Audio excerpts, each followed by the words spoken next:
ಯತ್ರೈವ ಯತ್ರೈವ ಮನೋಮದೀಯಂ ತತ್ರೈವ ತತ್ರೈವ ತವ ಸ್ವರೂಪಂ ಯತ್ರೈವ ಯತ್ರೈವ ಶಿರೋ ಮದೀಯಂ ತತ್ರೈವ ತತ್ರೈವ ಪದದ್ವಯಂ ತೇ.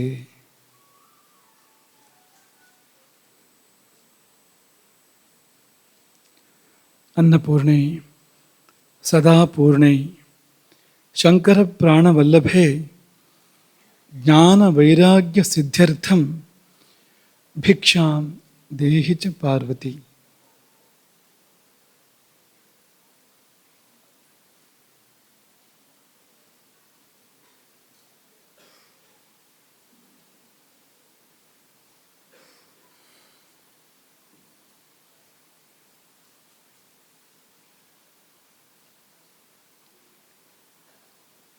ಒಂದೆರಡು ಪ್ರಶ್ನೆಗಳಿದೆ, ಎರಡಕ್ಕಿಂತ ಹೆಚ್ಚಿದೆ. ಎರಡು ಪ್ರಶ್ನೆಗಳನ್ನು ತಗೊಳ್ತಾ ಇದ್ದೇವೆ. ಸ್ಮಿತಾ ಭಟ್ ಕೇಳಿರೋ ಪ್ರಶ್ನೆ: ನಾನು ಸಾಕು ಎಂದು ಬಿಟ್ಟಿರುವ ಆಹಾರವನ್ನು ನನ್ನ ತಂದೆ ಸೇವಿಸುತ್ತಾರೆ, ಅದು ಅವರಿಗೆ ವಿಷವೇ ಅಥವಾ ಅದ್ವೈತವೇ? ಪ್ರಶ್ನೆ ಕೇಳೋಕ್ಕೆ ಕಾರಣ ಏನಂದರೆ, ಒಮ್ಮೆ ಕಚ್ಚಿ ಬಿಟ್ಟ ಆಹಾರವನ್ನು ಮತ್ತೆ ಸೇವಿಸಬಾರದು ಎಂದಿರುವುದಕ್ಕಾಗಿ.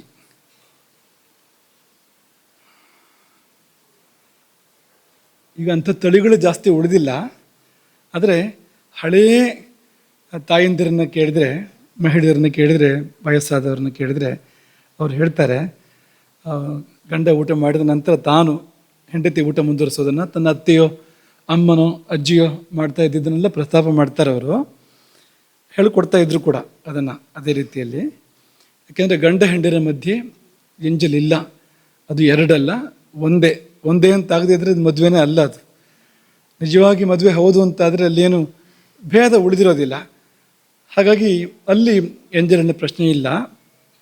ಇದನ್ನು ಸಣ್ಣವ್ರಿಗೆ ಹೇಳಿಕೊಡುವಾಗ ಜೊತೆಯಲ್ಲಿ ಹೇಳ್ತಾ ಇದ್ದಿದ್ದೇನೆಂದರೆ, ಮಕ್ಕಳ ಎಂಜಲನ್ನು ತಿನ್ನಬೇಡ. ಗಂಡ ಹೆಂಡತಿ ಮಧ್ಯೆ ಎಂಜಲಿಲ್ಲ, ಆದರೆ ಅವರದ್ದೇ ಮಕ್ಕಳ ಎಂಜಲನ್ನು ಅವರು ತಿನ್ನಬಾರ್ದು.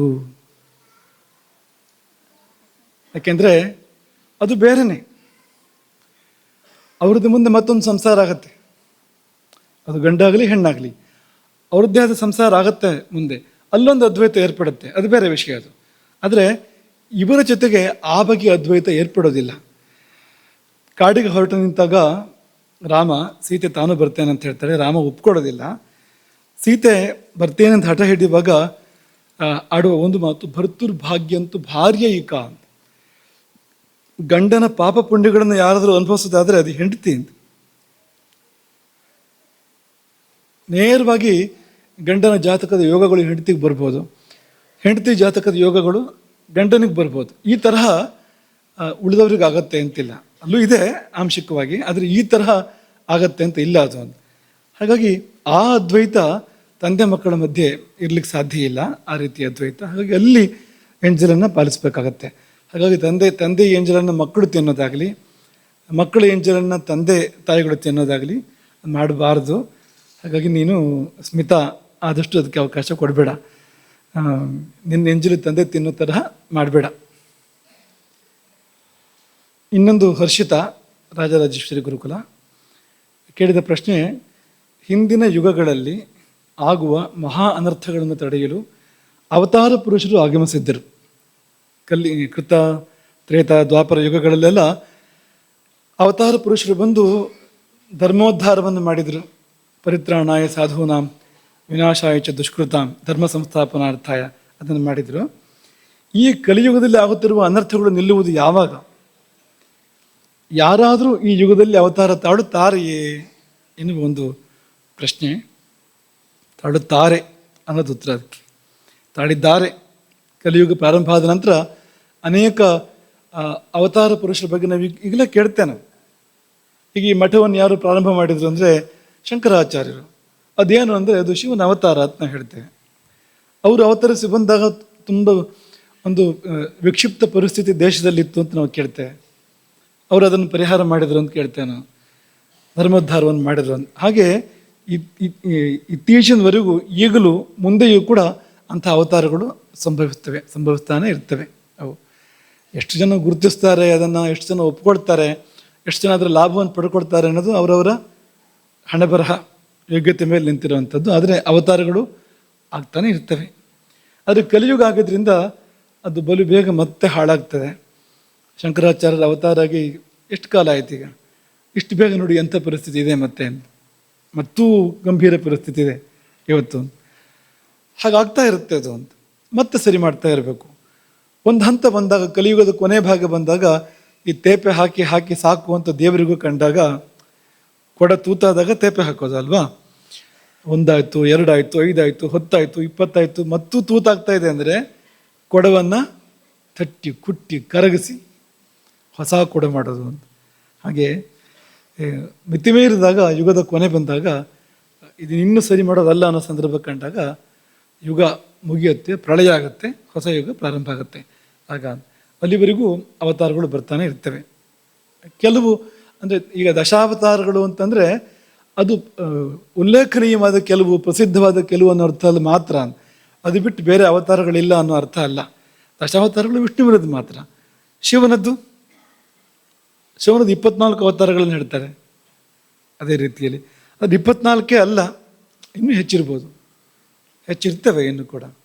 ಹಾಗೆ ದುರ್ಗೆಯದ್ದು ಅಥವಾ ಬೇರೆ ಬೇರೆ ದೇವತೆಗಳ ಅವತಾರಗಳು ಸಂಭವಿಸ್ತಾ ಇರ್ತವೆ. ಇಷ್ಟು 2 ಪ್ರಶ್ನೆಗಳು. ಇನ್ನು ನಿಮ್ಮ ಸರದಿ, ನಿನ್ನೆ ಮೆಲುಕನ್ನು ನೀವು ಹೇಗೆ ಹಾಕ್ತೀರಿ ಅಂತ ನೋಡ್ತೇವೆ ನಾವು. ನಿಮಗೆಲ್ಲ ಚೀಟಿಗಳನ್ನು ಕೊಡಲಾಗಿದೆ. ಇವತ್ತೊಂದು ಹೊಸ ಒಂದು ಪ್ರಯೋಗವನ್ನು ಮಾಡಲಾಗಿದೆ. ಈಗ ನಿಮಗೆ ಯಾರಿಗೆ 1ನೇ ಸಂಖ್ಯೆ ಚೀಟಿ ಬಂದಿದೆಯೋ ಅವರು ಬಂದು ಮೊದಲು ಪ್ರತಿಕ್ರಿಯೆ ಹೇಳಬೇಕು. 1ನೇ ಸಂಖ್ಯೆ ಚೀಟಿ ಬಂದವರು ನೀವು ಪ್ರಾರಂಭ ಮಾಡುವಾಗ 1 ಅಂತ ಹೇಳಿ ಪ್ರಾರಂಭ ಮಾಡಿ. ಯಾಕೆಂದರೆ 2ನೇ ಚೀಟಿಯವರು ಸಿದ್ಧ ಆಗ್ತಾರೆ, ಅವ್ರು ನಿಮ್ಮ ಹಿಂದೆ ಬಂದು ನಿಂತ್ಕೊಳ್ತಾರೆ ಅವರು, ಅಥವಾ ನಿಮ್ಮ ಹತ್ರ ಬಂದು ನಿಂತ್ಕೊಳ್ತಾರೆ ಅವರು. ಹಾಗಾಗಿ ಯಾರು 5ನೇ ಚೀಟಿಯವನು ಶುರು ಮಾಡಬೇಕಾದ್ರೆ 5 ಅಂತ ಹೇಳಿ ಶುರು ಮಾಡಬೇಕು, 6ನೇವನು ಸಿದ್ಧ ಆಗ್ತಾನೆ. ಹಾಗೆ ಎಷ್ಟು ಸಾಧ್ಯವಷ್ಟು ಒಂಚೂರು ಹೊತ್ತು ಮೆಲುಕು ಹಾಕೋಣ. 2ನೇ ಸಂಖ್ಯೆ ಯಾರಿದ್ದು? ಸಿದ್ಧ ಇರಿ. ಚೀಟಿ ಸಂಖ್ಯೆ 1. ಅಮೃತಪಾನದಿಂದ 15 ದಿನದ ಒಳಗೆ ಮೃತ್ಯುವನ್ನು ಗೆಲ್ಲುತ್ತಾನೆ. ಹಠಯೋಗ ಪ್ರದೀಪಿಕ ಹೇಳುತ್ತೆ. ಅಮೃತಪಾನದಿಂದ ಮೃತ್ಯುವನ್ನು ಗೆಲ್ಲುತ್ತಾನೆ, ಸರಿ. ಅಮೃತತ್ವವನ್ನು ಪಡಿತಾನೆ. ಅಮೃತಪಾನದ ಸ್ಥಿತಿಗೆ ಬಂದವನು ಶಸ್ತ್ರಾಸ್ತ್ರದಿಂದ ಅವಧ್ಯನಾಗುತ್ತಾನೆ. ಶಸ್ತ್ರಗಳಿಂದ ಅವಧ್ಯನಾಗ್ತಾನೆ. ಯಾರು ಖೇಚರಿ ಮುದ್ರೆಯ ಮೂಲಕವಾಗಿ ಅಥವಾ ಯಾವುದೇ ರೀತಿಯಿಂದ ಅಮೃತಪಾನ ಮಾಡಿರ್ತಾನೆ ಅವನು ಅವಧ್ಯನಾಗ್ತಾನೆ. ಸಂಖ್ಯೆ ಹೇಳ್ಕೊಂಡು ಹೇಳು. ಚೀಟಿ ಸಂಖ್ಯೆ 4. ಗೋವಿನ ಇನ್ನೊಂದು ಅರ್ಥ ನಾಲಿಗೆ. ಗೋ ಶಬ್ದಕ್ಕೆ ನಾಲಿಗೆ, ವಾಕ್ ಅಂತ ಅರ್ಥ ಇದೆ, ನಾಲಿಗೆ ಅಂತ ಅಲ್ಲಿಗೆ ಬಂದು ತಲುಪಿಡುತ್ತೆ. ಚೀಟಿ ಸಂಖ್ಯೆ 5. ಅಗ್ನಿ ಪ್ರಜ್ವಲಿತವಾದರೆ ಅಮೃತ ಮಳೆಯಾಗುತ್ತದೆ. ಆರಾಮಾಗಿ ಹೇಳುದು. ಅಗ್ನಿ ಪ್ರಜ್ವಲಿತವಾದರೆ ಅಮೃತ ಮಳೆಯಾಗುತ್ತದೆ. ಅಗ್ನಿ ಪ್ರಚೋದಿತವಾದಾಗ ಅಮೃತವೃಷ್ಟಿ ನಮ್ಮೊಳಗೆ ಏರ್ಪಡುತ್ತೆ, ನಮ್ಮೊಳಗೆ ಸಂಭವಿಸುತ್ತೆ. ಚೀಟಿ ಸಂಖ್ಯೆ 6. ಹಸಿವು ಎಂಬುದು ಅಭಿವ್ಯಕ್ತಿ, ಅದು ತುಂಬ ಶ್ರೇಷ್ಠ. ಹಸಿವು ಎಂಬುದು ಅಭಿವ್ಯಕ್ತಿ, ಅದು ತುಂಬ ಶ್ರೇಷ್ಠ. ಶ್ರೇಷ್ಠವೇ, ಯಾರು ಸಿಗಬೇಕು ಆದಾಗ, ಹಾಗೆ ಶ್ರೇಷ್ಠ.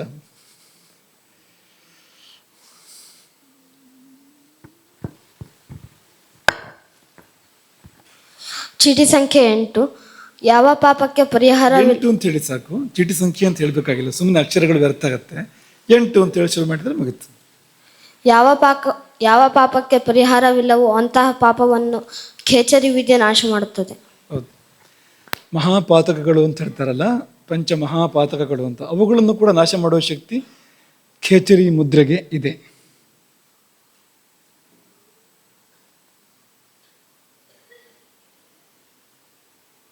ಪ್ರಶ್ನೆ ಇದೆ, ಅನ್ನವನ್ನು ಬಿಟ್ಟಿದ್ರೆ ವ್ಯರ್ಥ. ಸಂಖ್ಯೆ ಎಷ್ಟು ನಿಂದು? 9. ಅನ್ನವನ್ನು ಬಿಟ್ಟರೆ ವ್ಯರ್ಥ, ಸೇವಿಸಿದರೆ ಅನರ್ಥ. ಈಗ ನಾವು ಸೇವಿ ನಾವು ಮತ್ತೆ ಬಿಸಾಡ್ತೀವಲ್ಲ, ಆಗ ಪ್ರಾಣಿಗಳಿಗಾಗ್ದಾಗ ಪ್ರಾಣಿ ತಿಂತಾವಲ್ಲ, ಆವಾಗ ಯಾರಿಗೆ ವ್ಯರ್ಥ ಯಾರಿಗೆ ಅನರ್ಥ. ಏನು ಹೇಳು, ಇನ್ನೊಂದ್ಸತಿ ಹೇಳು. ಈಗ ನಾವು ಊಟವನ್ನು ತಿಂದುಬಿಟ್ಟು ಮೆಳಗಿರೋದನ್ನ ಬಿಸಾಕ್ತೀವಲ್ಲ, ಅದು ನಾವು ಪ್ರಾಣಿಗೆ ಹಾಕಿದಾಗ ಅದು ಸೇವಿಸುತ್ತದಲ್ಲ, ಯಾರಿಗೆ ಅನರ್ಥ ಯಾರಿಗೆ ವ್ಯರ್ಥ? ಅಲ್ಲ, ಅದು ಸೇವಿಸಿದ್ರೆ ಸಾರ್ಥಕ ಅದು. ಹಾಗಂತ ನಾವು ಇಲ್ಲಿ ತುಂಬ ಬಿಡಬಾರ್ದು. ಅನ್ನದ ಊಟ ಮಾಡುವಾಗ ದೊಡ್ಡ ಪ್ರಮಾಣದಲ್ಲಿ ಬಿಡಬಾರ್ದು, ಚಿಕ್ಕ ಪ್ರಮಾಣದಲ್ಲಿ ಬಿಡಬೇಕು. ಬಿಟ್ಟಿದ್ದು ಪ್ರಾಣಿಗಳಿಗೆ ಸಲ್ಲೋ ಥರ, ಕ್ರಿಮಿಕೀಟಗಳಿಗೆ ಸಲ್ಲೋ ಥರ ನೋಡ್ಕೋಬೇಕು. ಚರಂಡಿಗೆ ಹಾಕೋದಲ್ಲ, ಬಿಟ್ಟಿದ್ದನ್ನು ಪ್ರಾಣಿ ಪಕ್ಷಿಗಳಿಗೆ ಅದು ಸಲ್ಲೋ ಥರ ನೋಡ್ಕೋಬೇಕು, ಸಾರ್ಥಕ ಆಗಬೇಕು ಅಂತ. ಆಗ ಸಾರ್ಥಕವೇ, ವ್ಯರ್ಥ ಅಲ್ಲ ಆಗ.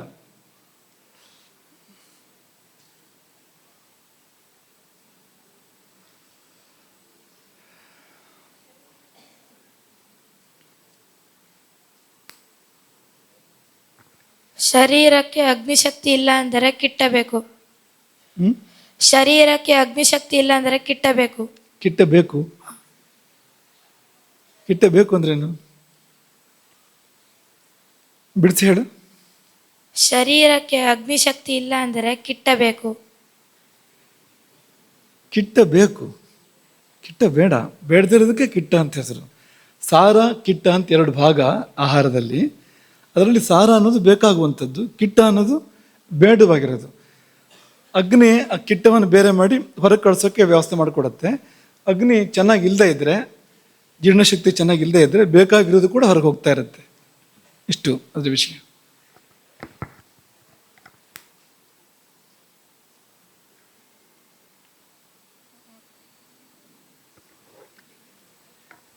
ಕುಂಡಲಿನಿ ಮನಗಿದ್ರೆ ನಾವು ಹೇಳ್ತೇವೆ, ಕುಂಡಲಿನಿ ಇದ್ರೆ ನಾವು ನಿದ್ರೆ ಮಾಡ್ತೇವೆ.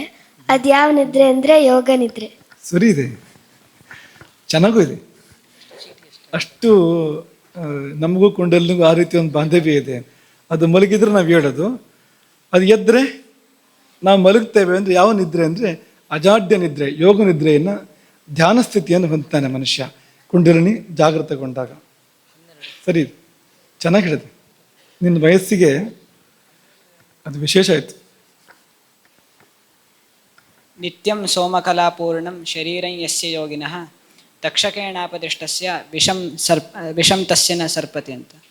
ಅಂದರೆ ನಿತ್ಯವಾಗಲೂ ಯಾವ ಯೋಗಿಯಲ್ಲಿ ಸೋಮ ಸಂಚರಿಸ್ತಾ ಇರ್ತದೋ, ಅಂದರೆ ಪ್ರವಾಹ ರೂಪವಾಗಿ ಬರ್ತಾ ಇರ್ತದೋ, ಅವನಿಗೆ ತಕ್ಷಕ ಕಚ್ಚಿದ್ರು ಅವನು ಸಾಯೋದಿಲ್ಲ.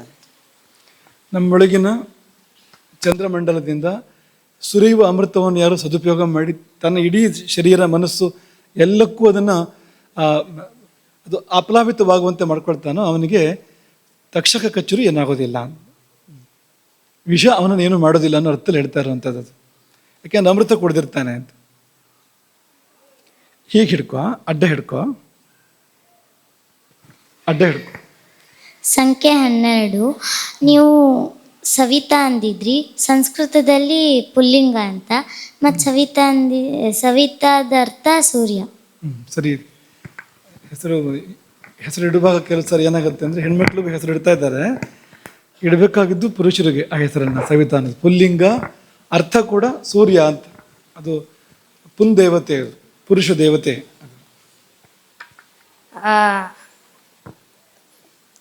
ಇದು ನಾವು ಯೋಗ ನಿದ್ರೆಗೆ ಹೋದಾಗ ಕುಂಡಲಿನಿ ಎಚ್ಚರ ಆದಾಗ ಅದು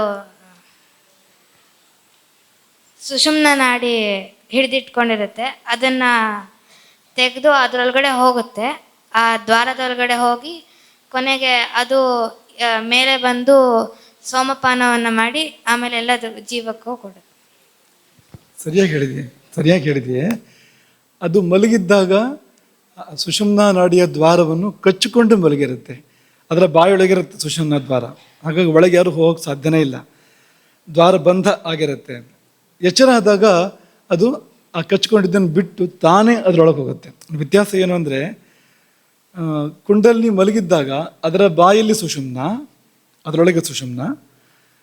ಎಚ್ಚರ ಆದಾಗ ಸುಷುಮ್ನಾದೊಳಗೆ ಕುಂಡಲಿನಿ. ಇಷ್ಟು ವ್ಯತ್ಯಾಸ ಬರುತ್ತೆ ಅದಕ್ಕೂ. ಯಾರು ಅಮೃತ ಪಾನ ಮಾಡುತ್ತಾರೋ ಅವರಿಗೆ ಮೃತ್ಯುವಿನ ಭಯವಿಲ್ಲ. ಸರಿ ಇದೆ.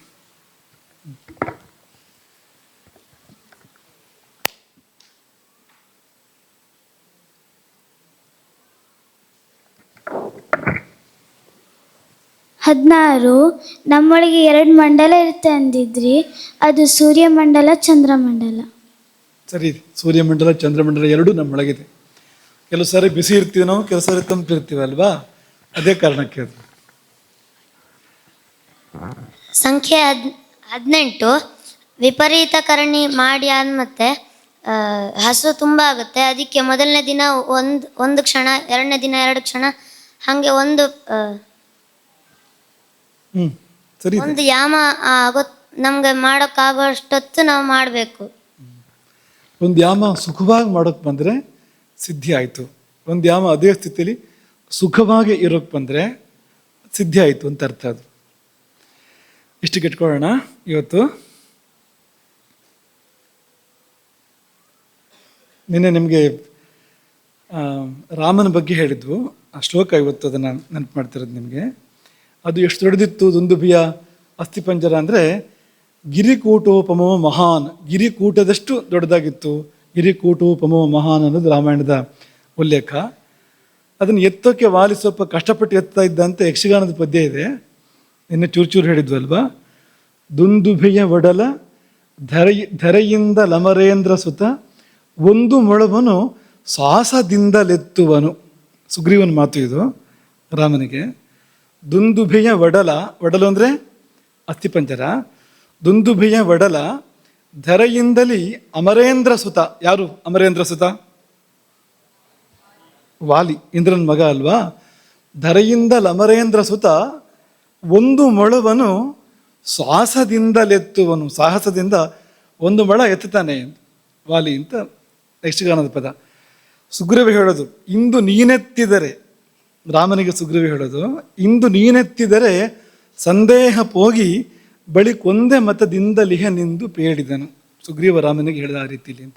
ಇದು ಎತ್ತಿದ್ದೇ ಹೋದಾದರೆ ಇನ್ನು ಸಂದೇಹ ಇಲ್ಲ, ಒಂದೇ ಮತದಲ್ಲಿರ್ತೇನೆ, ಒಂದೇ ಅಭಿಪ್ರಾಯದಲ್ಲಿ ಇರ್ತೇನೆ ನಾನು ಅಂತ ಸುಗ್ರೀವ ಹೇಳಿದ ಅಂತ. ರಾಮ ಅದನ್ನು ಎತ್ತಲಿಲ್ಲ, ಕಾಲು ಬೆರಳ ತುದಿಯಿಂದ ಚಿಮ್ಮಿದ. ರಾಘವೋ ದುಂದುಭೇ ಕಾಯಂ ಪಾದಾಂಗುಷ್ಠೇನ ಲೀಲೆಯ. ಅದಕ್ಕೆ ಅವನಿಗೆ ಕಷ್ಟಪಡಲಿಲ್ಲ ಅಂತ. ಏನು ಬೆವರುಳಿಸಿ ಉಸಿರು ಬಂದು ಆ ಥರ ಎಲ್ಲ ಏನಿಲ್ಲ. ಲೀಲೆ ಅಂದರೆ ಭಾಳ ಆರಾಮವಾಗಿ ತೋಲಯಿತ್ವ, ಬೆರಳು ತುದಿಯಿಂದ ಎತ್ತಿ ಎಸೆದ ಅಂತ. ಕಾಲ ಬೆರಳು ತುದಿಯಿಂದ ತೋಲಯಿತ್ವ ಎತ್ತಿ ಚಿಕ್ಷೇಪ ಎಸೆದ ಅಂತ. ಎಷ್ಟು ದೂರ ಹೋಗಿ ಬಿತ್ತು ಅಂದರೆ ದಶಯೋಜನಂ. ತೋಲಯಿತ್ವ ಮಹಾಬಾಹು ಚಿಕ್ಷೇಪ ದಶಯೋಜನಂ. ತಾಲವೃಕ್ಷ ಅಲ್ಲ, ಸಾಲವೃಕ್ಷ. ನಿನ್ನೆ ತಾಲವೃಕ್ಷ ಅಂತ ಯಾರು ಹೇಳ್ತಿದ್ರು ನೀವು, ಸಾಲವೃಕ್ಷ ಅದೆಲ್ಲ ಬೇರೆ ಬೇರೆ ವೃಕ್ಷಗಳು. ಆಯಿತು, ಇವತ್ತಿನ ಪ್ರವಚನಕ್ಕೆ ಮುಂದುವರಿಯೋಣ. ನಿನ್ನೆ ಮೊನ್ನೆ ಅಮೃತಪಾನದ ಬಗ್ಗೆ ಇತ್ತಲ್ವಾ, ಇವತ್ತು ಸ್ವಲ್ಪ ಅದೇ ಅಂತ ಅಂದ್ಕೊಳ್ಳಿ. ಒಂಥರ ಅದೇ ಒಂಥರ ಬೇರೆ ಅಂತ ಅಂದ್ಕೊಳ್ಳಿ ನೀವು. ಇವತ್ತಿನ ಪ್ರವಚನದ ಶೀರ್ಷಿಕೆ ಉಸಿರಾಟವೆಂಬ ಊಟ. ಉಸಿರಾಟವೆಂಬ ಊಟ. ಉಸಿರಾಟ ಊಟವಾಗತ್ತಾ? ಉಸಿರಾಟವನ್ನು ಊಟ ಅಂತ ಕರಿಬಹುದಾ ಅನ್ನೋಲ್ಲಿಂದ ಪ್ರಾರಂಭ ವಿಷಯ. ಆಹಾರ ಅಂತ ಹೇಳ್ಬೋದಾ ಉಸಿರಾಟವನ್ನು ಅಂದರೆ ಹೇಳಬಹುದು. ಯಾಕೆಂದರೆ ಆಹಾರ ಶಬ್ದಕ್ಕರ್ಥ ಆಹ್ರಿಯತೆ. ಹೊರಗಿನಿಂದ ಯಾವುದನ್ನು ಒಳಗೆ ತಗೊಳ್ತೀವೋ, ನಮ್ಮದಾಗಿಸಿಕೊಳ್ತೀವೋ, ಹೊರಗಿನಿಂದ ಏನೇನನ್ನು ನಾವು ಒಳಗೆ ತೆಗೆದುಕೊಳ್ತೇವೋ, ನಮ್ಮದಾಗಿಸಿಕೊಳ್ತೇವೋ ಅದೆಲ್ಲ ಆಹಾರವೇ. ಹಾಗಾಗಿ ಅನ್ನ ಮಾತ್ರ ಅಲ್ಲ, ಶಬ್ದ ಸ್ಪರ್ಶ ರೂಪ ರಸ ಗಂಧ ಎಲ್ಲ ಆಹಾರವೇ. ಶಬ್ದಗಳು ಹೊರಗಿಂದ ಒಳಗೆ ಹೋಗುತ್ತವೆ ಅಲ್ವಾ. ಸ್ಪರ್ಶ ಮುಟ್ಟಿದಾಗ ಸಂವೇದನೆ ಆಗೋದಿಲ್ಲ, ಒಳಗೆ. ರೂಪ ಕಣ್ಣಿಗೆ ಒಂದು ರೂಪ ಗೋಚರಿಸುತ್ತಲ್ಲ, ಒಳಗೆ ಮನಸ್ಸು ಅದನ್ನು ಚಿತ್ರಿತ ಮಾಡಿಕೊಳ್ಳುತ್ತೆ, ಮನಸ್ಸಿನೊಳಗೆ ರೂಪ ನಿಲ್ಲುತ್ತೆ. ಹಾಗೆ ರಸ ಅಂದರೆ ರುಚಿ, ಗಂಧ ಪರಿಮಳ, ಇದೆಲ್ಲ ಹೊರಗಿಂದ ಒಳಗೆ ಹೋಗಿ ಒಳಗೆ ನಿಲ್ಲುವಂಥದ್ದು. ನೀವು ಕೇಳ್ಬೋದು ಗಂಧ ಒಳಗೆ ಹೋಗಿ ಎಲ್ಲಿ ನಿಲ್ಲುತ್ತೆ ಅಂತ. ಆ ಪರಿಮಳ ನೆನಪಿರೋದಿಲ್ವಾ? ಅದರ ಪ್ರಭಾವ, ಒಂದು ಘಾಟು ಅಂದರೆ ಅದರ ಪರಿಣಾಮ ಆಗುತ್ತೆ, ಉಳಿಯುತ್ತೆ ಕೂಡ ಪರಿಣಾಮ. ಕೆಲವು ವಿಷಗಂಧಗಳು ಅದನ್ನು ಆಘ್ರಾಣಿಸಿದ ಮಾತ್ರಕ್ಕೆ ಮೃತ್ಯುವನ್ನು ತಂದು ಕೊಡ್ತವೆ ಎಂಬುದಾಗಿ ಹಳೆ ಗ್ರಂಥಗಳಲ್ಲಿ ಉಲ್ಲೇಖ ಇದೆ. ಅಲ್ಲಿವರೆಗೂ ಪರಿಣಾಮ ಇದೆ ಗಂಧಕ್ಕೂ ಕೂಡ. ಹಾಗಾಗಿ ಇವೆಲ್ಲ ಆಹಾರಗಳೇ. ಹಾಗೆ ಅನ್ನವೂ ಕೂಡ ಪ್ರಮುಖವಾದ ಆಹಾರ, ಉಸಿರು ಕೂಡ ಆಹಾರವೇ. ಯಾಕೆಂದರೆ ಹೊರಗಿನಿಂದ ಒಳಗೆ ನಾವು ತೆಗೆದುಕೊಳ್ತಾನೆ ಇರ್ತೇವೆ ನಿರಂತರವಾಗಿ. ಆಹಾರದಂತೆಯೇ ನಾವು ಉಸಿರನ್ನು ಕೂಡ ಒಳಗೆ ತೆಗೆದುಕೊಳ್ಳುತ್ತೇವೆ. ಆಹಾರದಂತೆಯೇ ಉಸಿರಿನಲ್ಲಿಯೂ ಕೂಡ ಬೇಕಾದ ಭಾಗವನ್ನು ಶರೀರವು ಸ್ವೀಕರಿಸಿದ ಬಳಿಕ ಬೇಡವಾದುದು ಹೊರಹಾಕಲ್ಪಡುತ್ತದೆ. ಹೌದು ಅಲ್ವಾ? ಉಸಿರು ಒಳಗೆ ಹೋಗೋದು, ಹೊರಗೆ ಬರೋದು, ಒಳಗೆ ಹೋಗೋದು, ಹೊರಗೆ ಬರೋದು. ಏನು ಒಳಗೆ ಹೋಗೋದು, ಏನು ಹೊರಗೆ ಬರೋದು ಆಲೋಚನೆ ಮಾಡಿದರೆ ಅದು ಜೀರ್ಣಕ್ರಿಯೆ ಥರನೇ ಒಂದು ಕ್ರಿಯೆ ಇದೆ ಅಂತ ಗೊತ್ತಾಗುತ್ತೆ ನಿಮಗೆ. ಜೀರ್ಣಕ್ರಿಯೆಯಲ್ಲಿ ಕೂಡ ಹಾಗೆ ತಾನೇ ಆಗೋದು. ಆಹಾರವನ್ನು ನಾವು ಇಲ್ಲೆಲ್ಲ ಸ್ವಲ್ಪ ಕೆಳಗೆ, ಮೂಗಲ್ಲ ಸ್ವಲ್ಪ ಕೆಳಗೆ, ಬಾಯಿಯಿಂದ ಆಹಾರ ತಗೊಳ್ತೇವಲ್ವಾ, ಮುಂದಕ್ಕೆ ಒಂದೇ ದಾರಿ ಆಗುತ್ತೆ ನಾವು ಸ್ವಲ್ಪ, ಅದು ಅಲ್ಲೂ ಮತ್ತು 2 ದಾರಿಗಳಿದೆ ಅಲ್ಲಿ ಮುಂದಕ್ಕೂ. ತಗೊಂಡು ಆಹಾರದಲ್ಲಿ ಸಾರ ಕಿಟ್ಟೆಗಳನ್ನು ಬೇರೆ ಮಾಡಿ ಸಾರವನ್ನು ಶರೀರಕ್ಕೆ ಕೊಟ್ಟು ಕಿಟ್ಟವನ್ನು ಹೊರಗೆ ಹಾಕತ್ತಲ್ವಾ ಒಳಗಿನ ವ್ಯವಸ್ಥೆಗಳು. ಅದೇ ತರಹ ನಾವು ಸ್ವೀಕರಿಸಿದ ಗಾಳಿಯಲ್ಲಿ ಬೇಕಾದ ಭಾಗವನ್ನು ಒಳಗಿಟ್ಕೊಂಡು ಬೇಡವಾದ ಭಾಗವನ್ನು ಶರೀರ ಹೊರಗೆ ಹಾಕತ್ತೆ. ಏನು ವ್ಯತ್ಯಾಸ? ಆಹಾರದಂತೆಯೇ ಉಸಿರಿಲ್ಲದೆ ಬದುಕಿಲ್ಲ. ಈ ಶಬ್ದಸ್ಪರ್ಶ ರೂಪರಸಗಂತಗಳಿಗಿಂತ ಒಂಚೂರು ಜಾಸ್ತಿ ಇವುಗಳಿಗೆ ತೂಕ. ಯಾಕೆ ಅಂದರೆ ನೀವು ಏನನ್ನು ನೋಡದೆ ಬದುಕಬಹುದು, ಕುರುಡರು ಬದುಕೋದಿಲ್ವಾ? ಕೇಳದೆ ಬದುಕಬಹುದು, ಕಿವಿ ಕೆಪ್ಪಾದರೆ ಬದುಕೋದಿಲ್ವಾ? ಸ್ವಲ್ಪ ನೆಮ್ಮದಿಯಾಗಿ ಬದುಕ್ತಾನೆ. ಎಷ್ಟೋ ಅಂಶ ಕೇಳೋದು ಉಳಿಯುತ್ತೆ ಅವನಿಗೆ, ಹಾಗಾಗಿ ನೆಮ್ಮದಿಯಾಗಿ ಬದುಕ್ತಾನೆ. ಅದರಲ್ಲಿ ಜಾಣಗಿ ಬಿಡು ಬಂದ್ರಂತೂ ಭಾಳ ಚೆನ್ನಾಗಿ ಬದುಕ್ಬೋದು. ಅಂದರೆ ಅವ್ರಿಗೆ ಬೇಕಾದ ಮಾತ್ರ ಕೇಳಿಸುತ್ತೆ, ಬೇಡವಾಗದು ಕೇಳಿಸೋದೇ ಇಲ್ಲ ಅಂತಂದರೆ ಇನ್ನೂ ಚೆನ್ನಾಗಾಗತ್ತೆ ಬಿಡಿ ಅಂತ. ಹೀಗೆ ಈ ಶಬ್ದಸ್ಪರ್ಶ ರೂಪರಸಗಂಧಗಳು ಆಹಾರವೇ ಹೋದಾದರೂ ಕೂಡ ಇದಕ್ಕಿಂತ ಮುಖ್ಯವಾಗಿ ಉಸಿರಾಟ ಮತ್ತು ಊಟಗಳಿದೆ. ಯಾಕೆಂದರೆ ಊಟ ಇಲ್ಲದೆ ಬದುಕಿಲ್ಲ, ಉಸಿರಿಲ್ಲದೆ ಇಲ್ಲವೇ ಇಲ್ಲ. ಯಾಕೆಂದರೆ ಊಟ ಇಲ್ಲದೆ ಕೆಲವು ಕಾಲ ಬದುಕಿರ್ಬೋದು, ಕೆಲವು ದಿನಗಳು ಬದುಕಿರ್ಬೋದು ಊಟ ಇಲ್ಲದೆ. ಆದರೆ ಉಸಿರಾಟ ಇಲ್ಲದೆ ಬದುಕಿರೋಕ್ಕೆ ಸಾಧ್ಯ ಇಲ್ಲ. ಯಾವುದನ್ನು ಹೊರತುಪಡಿಸಿ? ಸಮಾಧಿಯನ್ನು ಹೊರತುಪಡಿಸಿ, ಯೋಗಿಯ ಸಮಾಧಿ ಸ್ಥಿತಿಯನ್ನು ಹೊರತುಪಡಿಸಿ ಅನ್ಯತ್ರ ಸರ್ವತ್ರ ಉಸಿರಾಟ ಇಲ್ಲದೆ ಅವನು ಬದುಕಿರೋದಿಲ್ಲ. ಕೆಲವು ನಿಮಿಷಗಳು ಕೂಡ ಬದುಕಿರೋದಿಲ್ಲ, ಅಂತ ಸತ್ತೋಗ್ಬಿಡ್ತಾನೆ. ಹಾಗಾಗಿ ಅದು ಆಹಾರವೇ ಹೌದು. ಈಗ ಈ ಉಸಿರಾಟದ ಬಗ್ಗೆ ಇರುವಂಥ ಆಯುರ್ವೇದದ ಒಂದು ಪ್ರಸಿದ್ಧವಾದ ಮಾತನ್ನು ಗಮನಿಸೋಣ. ಶಾರ್ಂಗಧರ ಸಂಹಿತೆ ಪ್ರಥಮ ಖಂಡ ಅಲ್ಲಿ ಬರುವಂಥದ್ದು ತುಂಬ ಪ್ರಸಿದ್ಧವಾಗಿರುವಂಥ 2 ಶ್ಲೋಕಗಳು ಈ ಉಸಿರಾಟದ ಪ್ರಕ್ರಿಯೆಯನ್ನು ಹೇಳುತ್ತೆ. ಅದು ನಿಧಾನವಾಗಿ ಅರ್ಥ ಮಾಡ್ಕೊಳ್ಳಿ ಅದನ್ನು. ಇದು ನಿಮ್ಗೆಲ್ರಿಗೂ ಬೇಕಾಗಿರುವಂಥದ್ದೇ. ಯಾಕೆಂದರೆ ಉಸಿರಾಡ್ತಿರೋ ಇಲ್ವೋ ಸ್ವಲ್ಪ ತಿಳ್ಕೊಳ್ಳಿ ಅದ್ರ ಬಗ್ಗೆ. ತಿಳ್ಕೊಂಡ್ರೆ ಹೇಗೆ ಉಸಿರಾಡಬೇಕು ಅನ್ನೋದನ್ನು ತಿಳ್ಕೊಂಡ್ರೆ ತುಂಬ ಉಪಯೋಗ ಆಗ್ಬೋದು. ಹಾಗಾಗಿ ಉಸಿರಾಡ್ತಾನೆ ಇದ್ದೀವಿ ಕ್ಷಣ ಕ್ಷಣಕ್ಕೂ ಕೂಡ, ಏನು ಗೊತ್ತಿಲ್ಲದೆ ಅದ್ರ ಬಗ್ಗೆ. ಹೋಗ್ತಾ ಇದೆ ಬರ್ತಾ ಇದೆ ಏನು ಅಂತ ಯಾರಿಗೂ ಗೊತ್ತಿಲ್ಲ ಅನ್ನೋ ಥರ ಆಗ್ತಾ ಇದೆ. ಆದರೆ ಪ್ರಾಚೀನ ಮಹರ್ಷಿಗಳು ಅದನ್ನು ತುಂಬ ಸುಂದರವಾಗಿ ವಿಶ್ಲೇಷಣೆ ಮಾಡಿದ್ದಾರೆ, ಆಧುನಿಕರು ಕೂಡ ಮಾಡಿದ್ದಾರೆ. ಅದನ್ನು ಎರಡನ್ನೂ ಕೂಡ ಗಮನಿಸೋ ಪ್ರಯತ್ನ ಮಾಡೋಣ. ನಾಭಿಸ್ಥಃ ಪ್ರಾಣಪವನಃ ಹೇಳಿ ಬಂದರೆ ಸೃಷ್ಟ್ವಾ ಹೃತ್ಕಮಲಾಂತರಂ ಕಂಠಾತ್ ಬಹಿರ್ವಿನಿರ್ಯಾತಿ ಪಾತುಂ ವಿಷ್ಣುಪದಾಮೃತಂ ಪೀತ್ವಾ ಚಾಂಬರ ಪೇಯೋಷಂ ಪುನರಾಯಾತಿ ವೇಗತಃ ಪ್ರೀಣಯನ್ ದೇಹಮಖಿಲಂ ಜೀವಯನ್ ಜಠರಾನಲಂ. 2 ಶ್ಲೋಕ, 2 ಮಾತು, ಅದ್ಭುತವಾದ ಮಾತುಗಳು. ಏನು ಹೇಳ್ತಾ ಇದೆ ಅನ್ನೋದನ್ನು ಪದಾರ್ಥ ಮೊದಲು ಅರ್ಥ ಮಾಡ್ಕೊಳ್ಳೋಣ. ನಾಭಿಸ್ಥಃ ಪ್ರಾಣಪವನಃ, ಈ ಪ್ರಾಣವಾಯು ನಾಭಿಯಿಂದ ಪ್ರಕ್ರಿಯೆಯನ್ನು ಪ್ರಾರಂಭ ಮಾಡುತ್ತೆ. ಉಸಿರಾಟದ ಪ್ರಕ್ರಿಯೆಯನ್ನು ನಾಭಿಯಿಂದ ಪ್ರಾರಂಭ ಮಾಡುತ್ತೆ. ನಾಭಿಸ್ಥಃ ಪ್ರಾಣಪವನಃ. ನಿಮ್ಗೇನು ಸಂಶಯ ಬಂದಿದೆ ಅಂತ ಗೊತ್ತಿದೆ ನಮಗೆ, ಆಮೇಲೆ ಮತ್ತೆ ಅದನ್ನು ಅದು ಬರೋಣ ಅಲ್ಲಿಗೆ, ಆ ಸಂಶಯಕ್ಕೆ ಕೊಡಲ್ಲಿ ಬರ್ತೀವಿ. ಮತ್ತೆ ನಾಭಿಯಿಂದ ಪ್ರಾಣಪವನ ಪ್ರಕ್ರಿಯೆಯನ್ನು ಆರಂಭ ಮಾಡುತ್ತೆ, ಏಳತ್ತೆ ಅಲ್ಲಿಂದ ನಾಭಿಯಿಂದ ಎದ್ದು ಮೇಲ್ಮುಖವಾಗಿ ಪ್ರಯಾಣ ಮಾಡುತ್ತೆ. ಸ್ಪೃಷ್ಟ್ವ ಹೃತ್ಕಮಲಾಂತರಂ, ಹೃದಯ ಕಮಲವನ್ನು ಒಮ್ಮೆ ಮುಟ್ಟಿ ಅಲ್ಲಿ ಪ್ರವೇಶ ಮಾಡೋದು ಇರೋದು ಆ ಥರದ್ದೆಲ್ಲ ಕಾರ್ಯಕ್ರಮ ಏನೂ ಇಲ್ಲ.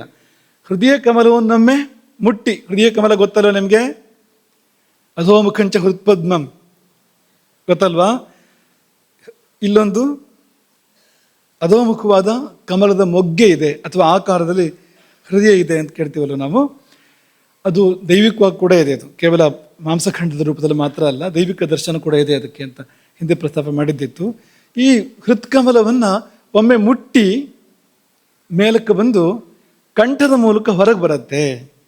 ಕಂಠಾತ್ ಬಹಿರ್ವಿನಿರ್ಯಾತಿ, ಕಂಠದಿಂದ ಹೊರಗೆ ಬರುತ್ತೆ. ಯಾವುದು? ಪ್ರಾಣವಾಯು. ಪ್ರಾಣವಾಯು ಹೊರಗೆ ಬರುತ್ತೆ. ಹೊರಗೆ ಯಾಕೆ ಬರುತ್ತೆ ಅಂದರೆ ಪಾತುಂ ವಿಷ್ಣು ಪದಾಮೃತಂ, ವಿಷ್ಣು ಪದದಲ್ಲಿ ಲಭ್ಯವಾಗುವಂಥ ಅಮೃತವನ್ನು ಪಾನ ಮಾಡೋ ಸಲುವಾಗಿ ಹೊರಗೆ ಬಂತು.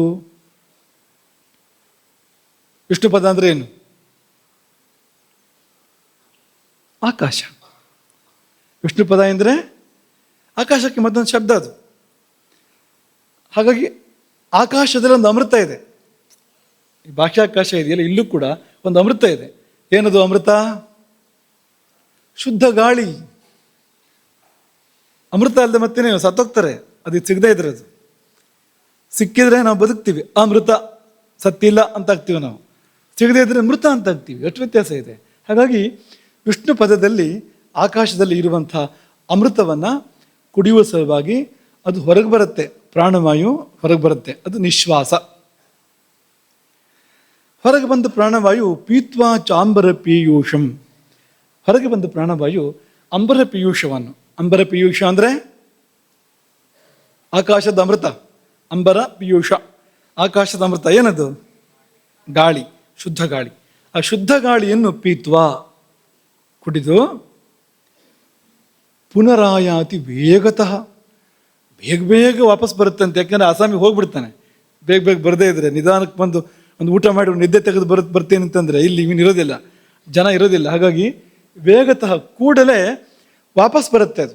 ಪೀತ್ವಾ ಚಾಂಬರ ಪೀಯೂಷಂ ಪುನರಾಯಾತಿ ವೇಗತಃ, ಕುಡಿದು ವಾಪಸ್ ಬರುತ್ತಲ್ಲ, ಬರ್ತಾ ಏನು ಮಾಡುತ್ತೆ ಅಂದರೆ ಪ್ರೀಣಯನು ದೇಹಮಖಿಲಂ, ಇಡೀ ದೇಹವನ್ನು ತಂಪು ಮಾಡುತ್ತೆ.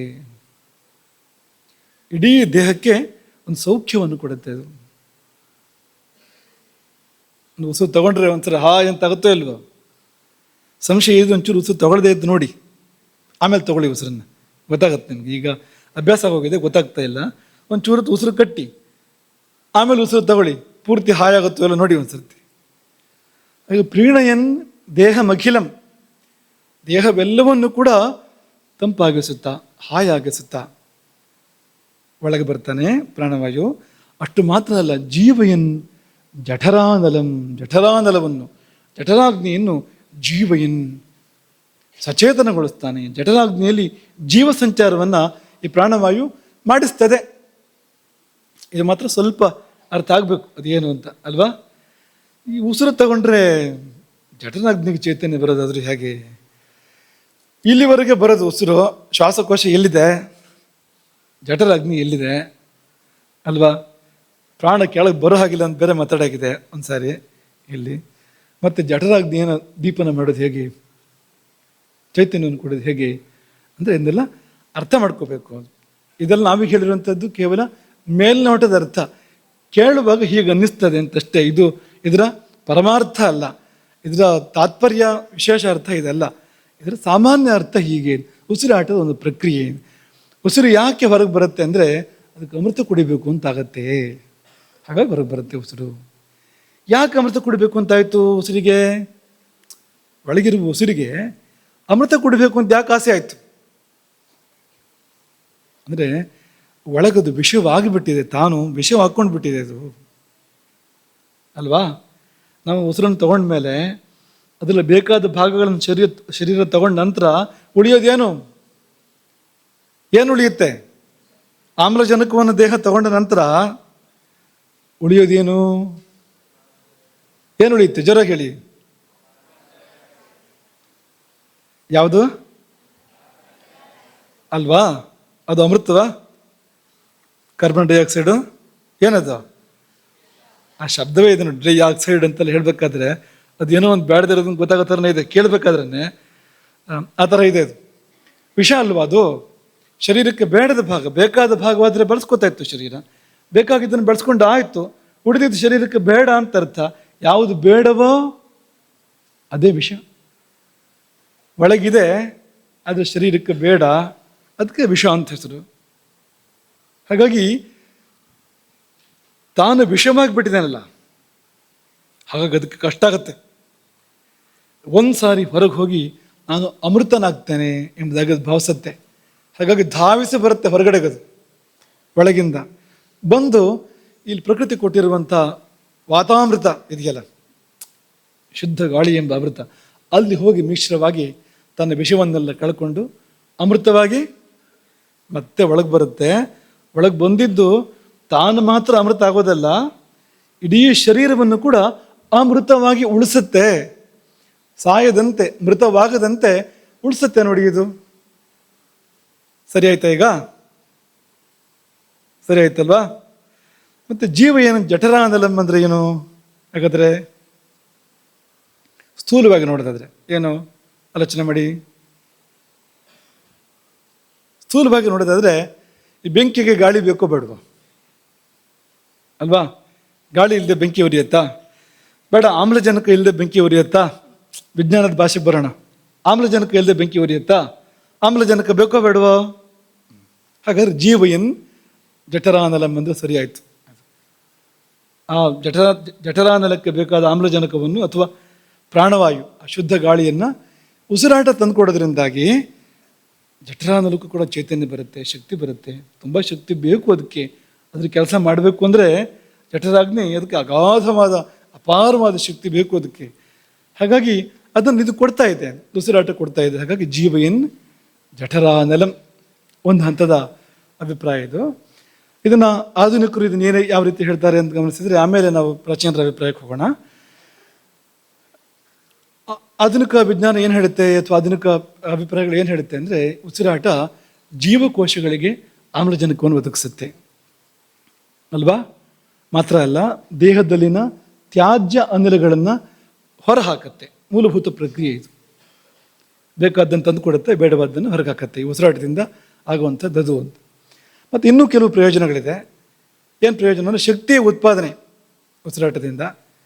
ದೇಹದ ಪ್ರತಿಯೊಂದು ಜೀವಕೋಶಕ್ಕೂ ಆಮ್ಲಜನಕ ತಲುಪಿ ನಾವು ಸೇವಿಸಿದ ಆಹಾರ ಶಕ್ತಿಯಾಗಿ ಪರಿವರ್ತನೆ ಆಗೋದಕ್ಕೆ, ATP ಅಂತ ಹೇಳ್ತಾರಲ್ಲ, ಶಕ್ತಿಯಾಗಿ ಪರಿವರ್ತನೆ ಆಗೋದಕ್ಕೆ ಅದು ಸಹಾಯ ಮಾಡುತ್ತೆ. ಅಂದರೆ ಕೇವಲ ಇಷ್ಟೇ ಅಲ್ಲ, ತಿಂದ ಆಹಾರ ಶಕ್ತಿಯಾಗಿ ಪರಿವರ್ತನೆ ಆಗಬೇಕು ಅಂದರೆ ಅದಕ್ಕೆ ಅಗತ್ಯ ಬೇಕಾಗಿರುವಂಥದ್ದು ಉಸಿರಾಟ. ಇದಿಲ್ಲ ಶಕ್ತಿ ಇಲ್ಲ. ಇದೊಂದು. ಇನ್ನೊಂದು, ರಕ್ತ ಪರಿಚಲನೆ ಸುಧಾರಣೆ. ರಕ್ತದಲ್ಲಿ ಆಮ್ಲಜನಕದ ಪ್ರಮಾಣ ಹೆಚ್ಚಬೇಕು. ಆಗ ಹೃದಯ ಮತ್ತು ರಕ್ತನಾಳಗಳ ಕಾರ್ಯಕ್ಷಮತೆ ಹೆಚ್ಚಾಗುತ್ತೆ, ಉತ್ತಮ ಆಗುತ್ತೆ. ಅದೊಂದು ಪ್ರಯೋಜನ. ವಿಷಕಾರಿ ಅಂಶಗಳನ್ನು ಹೊರಗೆ ಹಾಕಬೇಕು, ಹೊರಗೆ ಹಾಕತ್ತೆ. ನೋಡಾಯ್ತು ನಾವು ಅದನ್ನ ಈಗಾಗಲೇ. ರೋಗ ನಿರೋಧಕ ಶಕ್ತಿಯನ್ನು ಕೂಡ ವೃದ್ಧಿ ಮಾಡುತ್ತೆ. ಅದು ಶ್ವಾಸಕೋಶಗಳು ಬಲಗೊಳ್ಳುತ್ತೆ, ದೇಹದ ರೋಗ ನಿರೋಧಕ ವ್ಯವಸ್ಥೆ ದೃಢ ಆಗುತ್ತೆ.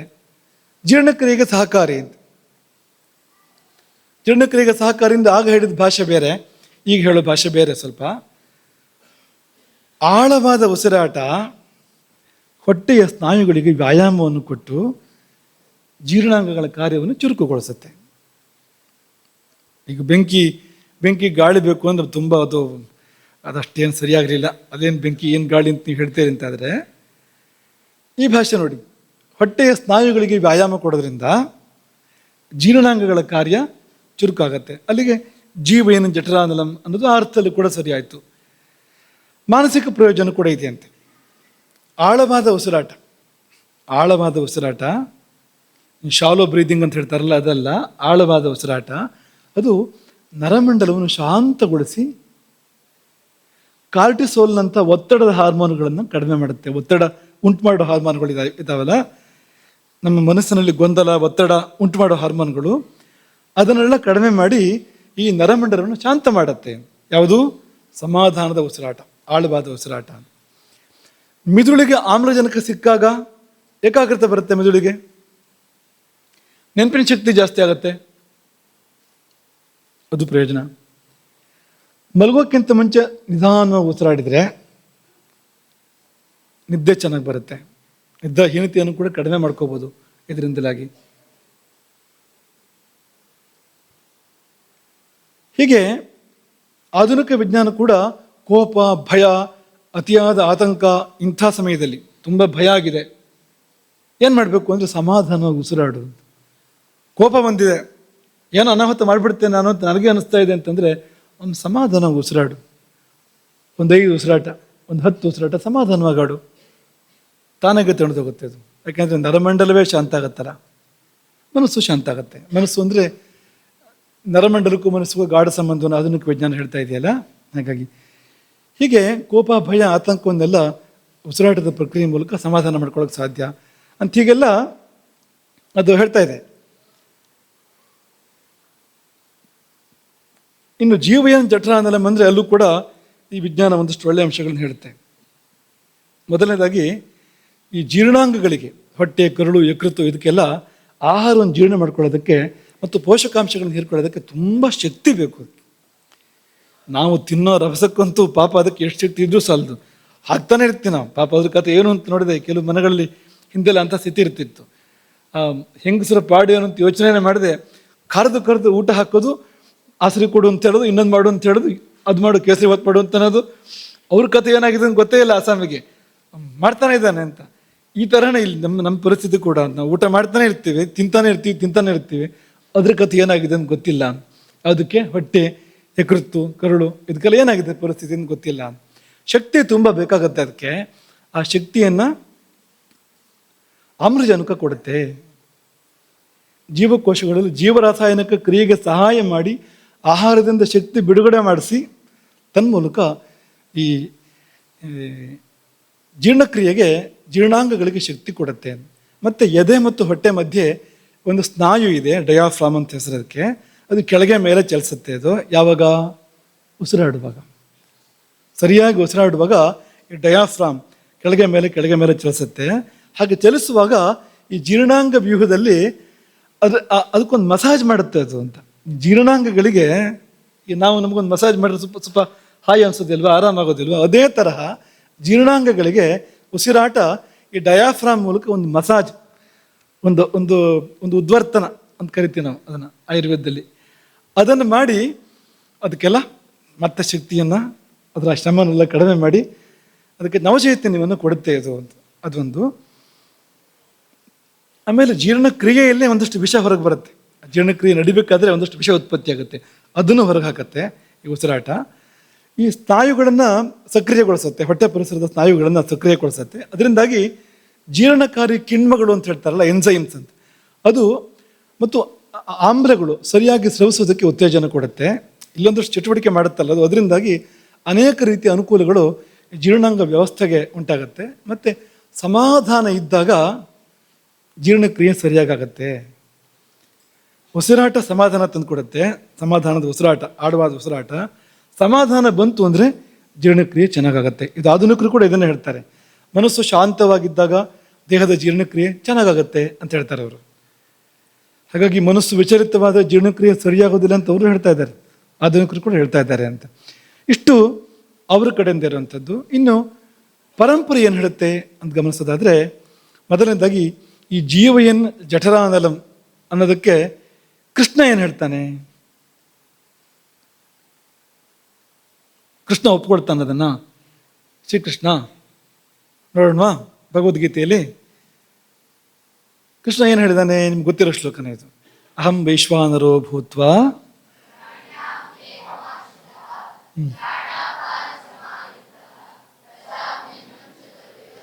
ನಾಲ್ಕು ಬಗೆಯ ಆಹಾರವನ್ನು ನಾನು ಪಚನಗೊಳಿಸ್ತೇನೆ.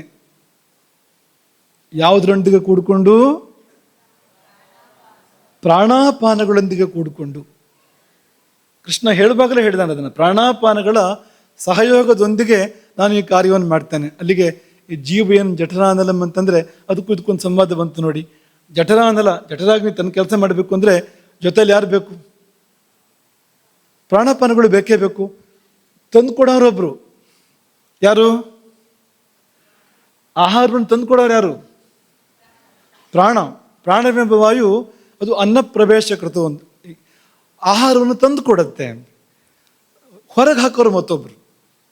ಜೀರ್ಣಕ್ರಿಯೆ ನಂತರ ಕಸ ಏನು ಉಳಿದಿದೆ ಅದನ್ನು ಹೊರಗೆ ಹಾಕೋರೊಬ್ರು. ಅವ್ರು ಯಾರು? ಪ್ರಾಣ ಮತ್ತು ಅಪಾನ ಇದೆರಡು ಕೂಡ ದೊಡ್ಡ ಕೆಲಸ ಮಾಡ್ತಾ ಇದ್ದಾವೆ. ಒಂದು ತಂದು ಕೊಡುತ್ತೆ ಜೀರ್ಣ ಮಾಡೋಕ್ಕೆ ಬೇಕಾಗಿರೋದನ್ನು, ಮತ್ತೊಂದು ಬೇಡವಾಗಿರೋದನ್ನು ಹೊರಗೆ ಹಾಕತ್ತೆ. ಅಲ್ಲೇ ಇರೋ ಸಮಾನ ಬೆಂಕಿಯನ್ನು ಚೆನ್ನಾಗಿ ಉರಿಸಿ ಅಗ್ನಿಯನ್ನು ಚೆನ್ನಾಗಿ ಉರಿಸಿ ಸಹಾಯ ಮಾಡುತ್ತೆ ಆ ಅಗ್ನಿ ಕ್ರಿಯೆಗೆ ಅಂತ. ಹಾಗಾಗಿ ಪ್ರಾಣಾಪಾನ ಸಮಾಯುಕ್ತ ಅನ್ನೋ ಮಾತನ್ನು ಕೃಷ್ಣ ಹೇಳಿರೋಂಥದ್ದು ಅದು ಎಲ್ಲದಕ್ಕೂ ಅನ್ವಯ ಆಗುತ್ತೆ. ಪ್ರಾಣಾಪಾನ ಅನ್ನೋದು ಮುಖ್ಯವಾದ 2 ವಾಯುಗಳು, ಅದೆರಡನ್ನು ಉಲ್ಲೇಖ ಮಾಡಿದ್ದಾನೆ ಕೃಷ್ಣ. ಶ್ಲೋಕದಲ್ಲಿ ಜಾಗ ಇಲ್ಲ. ಪ್ರಾಣಾಪಾನ ವ್ಯಾನೋದಾನ ಸಮಾನ ಸಮಾಯುಕ್ತ ಅನ್ನೋದಕ್ಕೆ ಜಾಗ ಇಲ್ಲ ಅಲ್ಲಿ. ಪ್ರಾಣಾಪಾನ ಸಮಾಯುಕ್ತ ಅಂದರೆ ಬಂತು, ಇದರದ್ದೇ ಅದೆಲ್ಲ ಉಳಿದಿದ್ದೆಲ್ಲ ಅನ್ನೋ ಅರ್ಥದಲ್ಲಿ ಅದು ಹೇಳ್ತಾ ಇರುವಂಥದ್ದು ಅಂತ. ಹಾಗಾಗಿ ಈ 3 ಅಥವಾ ಎಲ್ಲ ವಾಯುಗಳು ಕೂಡ ಬೇಕಲ್ವಾ ಜೀರ್ಣಕ್ರಿಯೆ ನಡಿಬೇಕು ಅಂದರೆ. ಹಾಗಾಗಿ ಪ್ರಾಣಾಪಾನ ಸಮಾಯುಕ್ತ ಅನ್ನೋ ಮಾತಿನ ಮೂಲಕವೇ ಈ ಜೀವಯನ್ ಜಠರಾನಲಂ ಅನ್ನೋದನ್ನು ಕೃಷ್ಣ ಸಮರ್ಥನೆ ಮಾಡಿದ್ದಾನೆ. ಹಾಗೆ ಯೋಗಕ್ಕೆ ಹೋದರೆ ಈ ಕಪಾಲಭಾತಿ ಭಸ್ತ್ರಿಕಾ ಇದೆಲ್ಲ ಏನು ಮಾಡುತ್ತೆ ಅಂದರೆ ಹೊಟ್ಟೆ ಭಾಗದಲ್ಲಿ ಉಷ್ಣತೆಯನ್ನು ಜಾಸ್ತಿ ಮಾಡುತ್ತೆ. ಅದು ಇಲ್ಲಿ ಕೆಲಸ ಇದೆಯಲ್ವ ಅದಕ್ಕೆ, ಕಪಾಲಭಾತಿ ಭಸ್ತ್ರಿಕಾ ಅದಕ್ಕೆಲ್ಲ ಇಲ್ಲಿ ಕೆಲಸ ಇದೆ ಅದಕ್ಕೆ. ಹಾಗಾಗಿ ಇಲ್ಲಿ ಉಷ್ಣತೆಯನ್ನು ಜಾಸ್ತಿ ಮಾಡಿದಾಗ ಜಠರಾಗ್ನಿ ಸಕ್ರಿಯ ಆಗುತ್ತೆ. ಬಿಸಿ ಬರ್ತಿರೋ ಹಾಗೆ ಅದರ ಮಿತ್ರ ಜಠರಾಗ್ನಿ ಅಂದರೆ ಅದು ಕೂಡ ಬಿಸಿತಾನೆ. ಬಿಸಿ ಸಿಕ್ಕಿದ್ರೆ ಅದು ಮತ್ತು ಬಿಸಿ ಆಗುತ್ತಲ್ವಾ, ಜಠರಾಗ್ನಿಯ ಸಂದೀಪನ ಅದರಿಂದ ಆಗುತ್ತೆ. ಅಥವಾ ಈ ನಾಡೀಶ್ವಾಸ ಪ್ರಾಣಾಯಾಮ ಅಂತ ಒಂದು ಪ್ರಾಣಾಯಾಮ ಇದೆ, ಆರಂಭದಲ್ಲಿ ಮಾಡಬೇಕಾಗಿರ್ತಕ್ಕಂಥ ಒಂದು ಪ್ರಾಣಾಯಾಮ. ನಾಡೀಶ್ವಾಸ ಪ್ರಾಣಾಯಾಮ ಅಂದರೆ ತುಂಬ ಸರಳವಾದ ಆದರೆ ಮಹಾಫಲವುಳ್ಳಂಥ ಒಂದು ಪ್ರಾಣಾಯಾಮ ಅದು. ನಾಡೀಶ್ವಾಸ ಏನು ಮಾಡುತ್ತೆ ಅಂದರೆ, ನಾಡೀಶ್ವಾಸ ತುಂಬ ಸರಳವಾದ್ದು. ಈ ಕಡೆ ತಗೋ, ಈ ಕಡೆ ಬಿಡು, ಈ ಕಡೆ ತಗೋ, ಈ ಕಡೆ ಬಿಡು, ಅಥವಾ ಈ ಕಡೆ ತಗೋ ಕಟ್ಟು, ಈ ಕಡೆ ಬಿಡು ಕಟ್ಟು, ತಗೋ ಕಟ್ಟು, ಬಿಡು ಕಟ್ಟು. ಇದು ನಾಡೀಶ್ವಾಸ ಪ್ರಾಣಾಯಾಮ. ಇದು ತುಂಬ ಸರಳವಾಗಿರುವಂಥ ಪ್ರಾಣಾಯಾಮ ಇದು. ಈ ಪ್ರಾಣಾಯಾಮ ಏನು ಮಾಡುತ್ತೆ ಅಂತಂದರೆ ಮನಸ್ಸನ್ನು ಶಾಂತ ಮಾಡುತ್ತಂತೆ ಇದು ಈ ಪ್ರಾಣಾಯಾಮ. ಸ್ವಲ್ಪ ಉಸಿರಾಟ ಇದೇ ತರಹ ಇದ್ದರೆ, ಸಮಾಧಾನವಾಗಿದ್ದರೆ ಅದು ಕೂಡ ಮನಸ್ಸನ್ನು ಶಾಂತ ಮಾಡುತ್ತೆ, ಜೀರ್ಣಾಂಗಗಳ ಕಾರ್ಯಕ್ಷಮತೆ ಹೆಚ್ಚಿಸುತ್ತೆ ಅಂತ ಹೀಗೆಲ್ಲ ನಮ್ಮ ಪರಂಪರೆ ಕೂಡ ಹೇಳಿದೆ. ಇಲ್ಲೊಂದು ಪ್ರಶ್ನೆ ಬರುತ್ತೆ. ಪ್ರಶ್ನೆ ಏನು ಅಂದರೆ, ಈ ಪ್ರೀಣಯನ್ ದೇಹ ಮಖಿಲಂ ಅಂತ ಹೇಳಿದೆಯಲ್ವಾ, ಇಡೀ ದೇಹವನ್ನು ಕೂಡ ಅದು ಸಚೇತನಗೊಳಿಸುತ್ತೆ, ಇಡೀ ದೇಹವನ್ನು ಕೂಡ ಹಾಯಾಗಿಸುತ್ತೆ, ತಂಪಾಗಿಸುತ್ತೆ ಅಂತ ಹೇಳಿದ ಮೇಲೆ ಮತ್ತೆ ಜಠರಾನಲದ ವಿಷಯ ಬೇಕಾ? ಈ ಜಠರಾಗ್ನಿ ಅಂತಂದರೆ ದೇಹದ್ದೇ ಒಂದು ಭಾಗವೋ ಬೇರೆ ಅನ್ನೋದು ದೇಹ ಭಾಗ ಹೋದೋ ಅಲ್ವೋ? ದೇಹ ಮಖಿಲಂ ಅಂದರೆ ಬಂತೋ ಇಲ್ವಾ ಜಠರಾಗ್ನಿ ಅದರಲ್ಲಿ? ಮತ್ತೆ ಯಾಕೆ ಪ್ರತ್ಯೇಕ ಹೇಳಬೇಕು?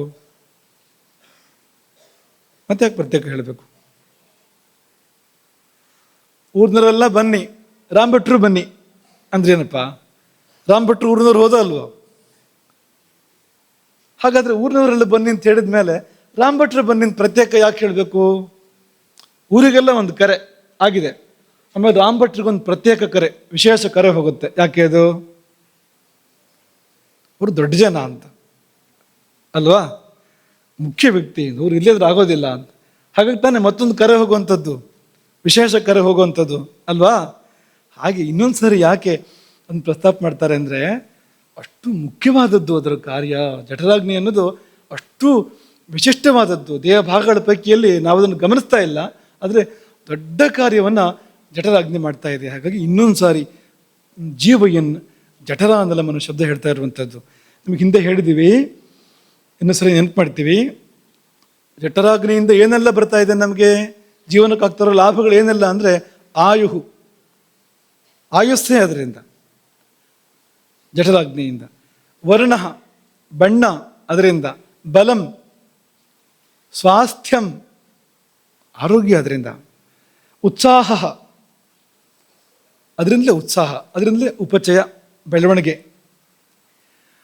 ಅದರಿಂದಲೇ ಓಜಸ್ಸು, ಅದರಿಂದಲೇ ತೇಜಸ್ಸು. ಉಳಿದ ಅಗ್ನಿಗಳು ಕೂಡ ಅದರಿಂದಲೇ ಅಲ್ವಾ? ಉಳಿದ ಅಗ್ನಿಗಳಿದೆಯಲ್ಲ, 7 ಧಾತ್ವಗ್ನಿಗಳು, 5 ಭೂತಾಗ್ನಿಗಳು, ಮತ್ತೆ 4 ಬೇರೆ ಬೇರೆ ಕಡೆ ಇರ್ತಕ್ಕಂಥ ಅಗ್ನಿಗಳು ಅಲ್ವಾ? ರಂಜಕಾಗ್ನಿ, ಸಾಧಕಾಗ್ನಿ, ಆಲೋಚಕಾಗ್ನಿ, ಭ್ರಾಜಕಾಗ್ನಿ. ಈ ಉಳಿದ ಅಗ್ನಿಗಳು ಕೂಡ ಅದರಿಂದಲೇ. ಹಾಗಾಗಿ ಪ್ರಾಣಗಳು ಕೂಡ ಅಗ್ನಿಯಿಂದಲೇ. ದೇಹ ಅಗ್ನಿ ಹೇತುಕ, ಇವರೆಲ್ಲರಿಗೂ ಕೂಡ ದೇಹಾಗ್ನಿಯೇ ಮೂಲ ಸೂತ್ರವಾಗಿದೆ. ಅದಿದ್ದರೆ ಮತ್ತೆಲ್ಲ, ಅದಿಲ್ಲದ್ರೆ ಯಾವುದೂ ಇಲ್ಲ. ಶಾಂತಯಜ್ಞು ಮ್ರಿಯತೆ. ಈ ಅಗ್ನಿ ಶಾಂತವಾದರೆ ಅಸಾಮಿ ಹೋಗ್ಬಿಡ್ತಾನೆ, ತಣ್ಣಗಾಗ್ಬಿಡ್ತಾನೆ. ಯುಕ್ತೆ ಚಿರಂಜೀವತ್ಯನಾಮಯ. ಅಗ್ನಿ ಚೆನ್ನಾಗಿದ್ರೆ ದೀರ್ಘಾಯುವಾಗಿ ಬದುಕ್ತಾನೆ. ಆರೋಗ್ಯವಂತನಾಗಿ ಬದುಕ್ತಾನೆ. ಅನಾಮಯ ಚಿರಂ ಜೀವತಿ, ಆರೋಗ್ಯವಂತನಾಗಿ ಬಹಳ ಕಾಲ ಬಾಳ್ತಾನೆ. ರೋಗಿ ಸ್ಯಾದ್ ವಿಕೃತೆ, ಅದು ಕೆಟ್ಟರೆ ದೇಹ ಕೆಡುತ್ತೆ, ವಿಕೃತ ಆದರೆ ದೇಹ ವಿಕೃತ ಆಗುತ್ತೆ. ಮೂಲ ಮಗ್ನಿಸ್ತಸ್ಮಾನ್ ನಿರುಚ್ಯತೆ, ಹಾಗಾಗಿ ಅಗ್ನಿಯೇ ಮೂಲ ಎಂಬುದಾಗಿ ಚರಕ ಸಂಹಿತೆ ಹೇಳ್ತು. ಹಾಗಾಗಿ ಅದನ್ನು ಪ್ರತ್ಯೇಕ ಪ್ರಸ್ತಾಪ ಮಾಡಿರೋಂಥದ್ದು. ಇದಿಷ್ಟನ್ನು ಹೇಳಿ, ಸಮಯ ಸ್ವಲ್ಪ ಇದೆ, ಅದರ ವಿಶೇಷ ಅರ್ಥವನ್ನು ಒಂಚೂರು ಗಮನಿಸೋಣ. ಇಷ್ಟೇನಾ, ಇದು ಮಾಮೂಲಿ ಉಸಿರಾಟವನ್ನು ಹೇಳ್ತಾ ಇದೆ ಅಂತ ಅನ್ಸುತ್ತೆ ನಮಗೆ ಇದನ್ನು ಕೇಳಿದಾಗ. ಸಾಮಾನ್ಯ ಉಸಿರಾಟ ಹೀಗೆ ತಾನೇ ಇರೋದು, ಸ್ವಲ್ಪ ಆಳವಾದ ಉಸಿರಾಟ ಅಂತ ಒಂಚೂರು ಬೇಕಾದ್ರೆ ಸೇರಿಸ್ಕೊಳ್ಬೋದು. ಅಂದರೆ ಇಲ್ಲ, ಇನ್ನಷ್ಟು ವಿಷಯ ಇದೆ ಇಲ್ಲಿ. ಏನಪ್ಪ ವಿಷಯ ಅಂದರೆ, ಈ ವಾಯು ಯಾತಕ್ಕೆ ಮೇಲೆದ್ದು ಬರ್ತಾ ಇದೆ, ಅದು ಪ್ರಾಣ ಊರ್ಧ್ವಗತಿ ಯಾಕೆ, ಅದಕ್ಕೆ ಆಲೋಚನೆ ಮಾಡಿ. ನಿನ್ನೆ ಮೊನ್ನೆ ಪಾಠ ನೆನಪು ಮಾಡ್ಕೊಂಡ್ರೆ ಗೊತ್ತಾಗುತ್ತೆ ನಿಮಗೆ. ಯಾಕೆ ಪ್ರಾಣಕ್ಕೆ ಸತತ ಊರ್ಧ್ವಗತಿ, ಯಾಕೆ ಮೇಲ್ಮೇಲಕ್ಕೆ ಹೋಗಿ ಪ್ರಯತ್ನ ಮಾಡೋದು ಅದು ಪ್ರಾಣ? ನೋಡಿ, ಆಲೋಚನೆ ಮಾಡಿ. ಮೇಲೆ ಅಮೃತ ಇದೆ, ಎಲ್ಲಿ? ತಾಲು ಮೂಲದಲ್ಲಿ. ಅದಕ್ಕಿಂತ ಮೇಲೆ ಚಂದ್ರಮಂಡಲ ಸಹಸ್ರಾರದಲ್ಲಿದೆ, ಮುಖ್ಯವಾದ ಚಂದ್ರಮಂಡಲ ಸಹಸ್ರಾರ ಚಕ್ರದಲ್ಲಿದೆ. ಅಲ್ಲಿಂದ ಕೆಳಗೆ ಸ್ರವಿಸ್ತಾ ಇದೆ ಅದು ಅಮೃತಧಾರೆ. ಆ ಕಡೆಗೆ ಅದರ ಗಮನ ಇರುವಂಥದ್ದು. ಅದು ಕೂಡ ಆಕಾಶವೇ, ಅದು ವಿಷ್ಣು ಪದವೇ. ಅದು ಎಲ್ಲ ಅರ್ಥದಲ್ಲೂ ವಿಷ್ಣು ಪದ. ಅಲ್ಲೂ ಕೂಡ ಖಾಲಿ ಜಾಗ ಇದೆಯೋ ಇಲ್ವೋ, ತಲೆ ಒಳಗಡೆ ಖಾಲಿ ಜಾಗ ಇದೆಯೋ ಇಲ್ವೋ? ಪೂರ್ತಿ ತುಂಬೋಗಿದೆಯಾ ತಲೆ ಒಳಗೆ? ಮತ್ತು ಗಾಳಿ ಆಡೋದು ಹೇಗೆ? ಖಾಲಿ ಜಾಗ ಇದ್ದೇ ಇದೆ, ಅದೇ ಆಕಾಶ. ಅದು ಆ ಅರ್ಥದಲ್ಲೂ ಹೌದು, ವಿಷ್ಣು ಪದವು ಕೂಡ ಹೌದು. ವಿಷ್ಣು ನೆಲೆಸ್ತಾನೆ ಅಲ್ಲಿ. ಪದಂ ಅಂದರೆ ನೆಲೆ ಅನ್ನೋ ಅರ್ಥ ಇದೆ. ಹಾಗಾಗಿ ವಿಷ್ಣು ಪದದಲ್ಲಿ ಅಮೃತ ಅಂದರೆ ಚಂದ್ರಮಂಡಲ ಇದೆ, ಅಮೃತವನ್ನು ಅದು ಸುರಿಸ್ತಾ ಇದೆ. ಅದು ಅಲ್ಲಿದೆ ಲಕ್ಷ್ಯ ಪ್ರಾಣದ್ದು. ಆ ಕಡೆಗೆ ಅದು ಹೋಗ್ತಾ ಇರುವಂಥದ್ದು.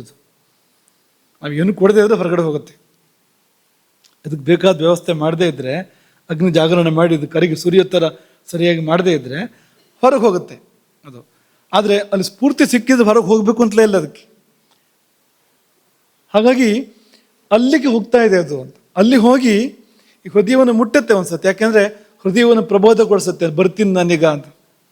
ಈಗ ಅಮೃತ ತಗೊಂಡು ಬರ್ತೀನಿ ಎಚ್ಚರಾಗುವಂತ ಒಂದ್ಸರಿ ಹೃದಯವನ್ನು ಮುಟ್ಟಿ ಮೇಲಕ್ಕೆ ಹೋಗಿ ಅಲ್ಲಿ ಎಲ್ಲಿ ತಾದ ಮೂಲದಲ್ಲಿರ್ತಕ್ಕಂಥ ಅಥವಾ ಮತ್ತು ಮೇಲೆ ಇರ್ತಕ್ಕಂಥ ಚಂದ್ರಮಂಡಲದಿಂದ ಸುರಿಯುವ ಅಮೃತವನ್ನು ಸ್ವೀಕಾರ ಮಾಡಿ ಪುನಃ ಕೆಳಗೆ ಬಂದು ಇಡೀ ಪ್ರಕೃತಿಗೆ ಅಮೃತವನ್ನು ವಿತರಣೆ ಮಾಡುತ್ತೆ.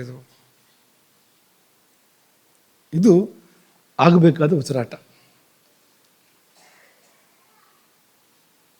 ಅಮೃತ ಪಾನಾನಂತರದಲ್ಲಿ ಪ್ರೀಣೆಯನ್ನು ದೇಹಮಖಿಲಂ. ಈಗ ನಮಗೆ ನಮ್ಮ ಉಸಿರಾಟದಲ್ಲಿ ಅದಕ್ಕೆ ಅರ್ಥ ಗೊತ್ತಾಗ್ತಾ ಇಲ್ಲ. ಪ್ರೀಣೆಯನ್ನು ದೇಹಮಖಿಲಂ ಅಂದ್ರೆ ಏನು? ಶ್ವಾಸ ಹೋಗ್ತಾ ಇದೆ, ಬರ್ತಾ ಇದೆ, ಇಡೀ ದೇಹಕ್ಕೆ ಪ್ರೀತಿ ಆಗ್ತಾ ಇದೆ, ಇಡೀ ದೇಹಕ್ಕೆ ಹಾಯ್ ಅನಿಸ್ತಾ ಇದೆ, ತಂಪಾಗ್ತಾ ಇದೆ. ಏನು ಅನುಭವದಲ್ಲಿ ಇಲ್ವಲ್ಲ ಅಂದರೆ ಹಾಗೆ ಉಸಿರಾಡಿ ಅಮೃತ ಪದಕ್ಕೆ ಹೋಗಬೇಕು ಉಸಿರು. ಹಾಗೆ ಉಸಿರಾಡಿ ಅಮೃತವನ್ನು ಮುಟ್ಟಿ ಬರಬೇಕು, ಅಮೃತವನ್ನು ತಗೊಂಡು ಬರಬೇಕು. ಆಗ ಇಡೀ ಶರೀರಕ್ಕೆ ತಂಪು, ಜಠರಾಗ್ನಿಗೆ ನಿಜವಾದ ಚೈತನ್ಯ ಆಗ ಲಭ್ಯ ಆಗೋದಕ್ಕೆ ಸಾಧ್ಯ. ಅಮೃತ ಬಂದು ಜಠರಾಗ್ನಿಯಲ್ಲಿ ಬಿತ್ತು ಅಂತಾದರೆ ಅದು ಈಗ ಕಣಕಣಗಳು ಬೀಳ್ತಾ ಇರುವಂಥದ್ದು. ಮಹಾಪ್ರಮಾಣದಲ್ಲಿ, ಬೇಕಾದ ಪ್ರಮಾಣದಲ್ಲಿ, ಪ್ರಭೂತ ಪ್ರಮಾಣದಲ್ಲಿ ಅದಕ್ಕೆ ಅಮೃತ ಸಿಕ್ತು ಅಂದರೆ ಜಠರಾಗ್ನಿ ಅತ್ಯಂತ ಜಾಜ್ವಲ್ಯಮಾನ ಆಗುತ್ತೆ. ದೀಪಿಕಾ ಎಂಬ ಗೂಢಾರ್ಥ ದೀಪಿಕಾ ವ್ಯಾಖ್ಯಾನಕಾರರು ಹೀಗೆ ಹೇಳಿದ್ದಾರೆ. ಏನು ಹೇಳ್ತಾರೆ ಅಂದರೆ, ಏವಂ ವಿಧ ಪ್ರಾಣಾನಿಲ ಹೃತ್ಕಮಲಾಂತರಂ ಅಂದರೆ ಹೃದಯ ಕಮಲಸ್ಯ ಅಭ್ಯಂತರಂ ಸ್ಪೃಷ್ಟ್ವಾ ಅಂದರೆ ಪ್ರಬೋಧ್ಯ ಎಚ್ಚರಿಸಿ, ಕಂಠಾತ್ ಬಹಿರ್ವಿನಿರ್ಯಾತಿ ಅಂದರೆ ಏನು ಅಂದರೆ ಕಂಠ ಮುಲ್ಲಂಘ್ಯ ಶಿರಸಿ ಪ್ರಾಪ್ತ ಅಂತ ಹೇಳ್ತಾರೆ ನೋಡಿ. ಇವರು ಕಂಠವನ್ನು ದಾಟಿ ಹೀಗೂ ಬರ್ಬೋದು, ಹೀಗೂ ಹೋಗ್ಬೋದು ಮೇಲಕ್ಕೆ.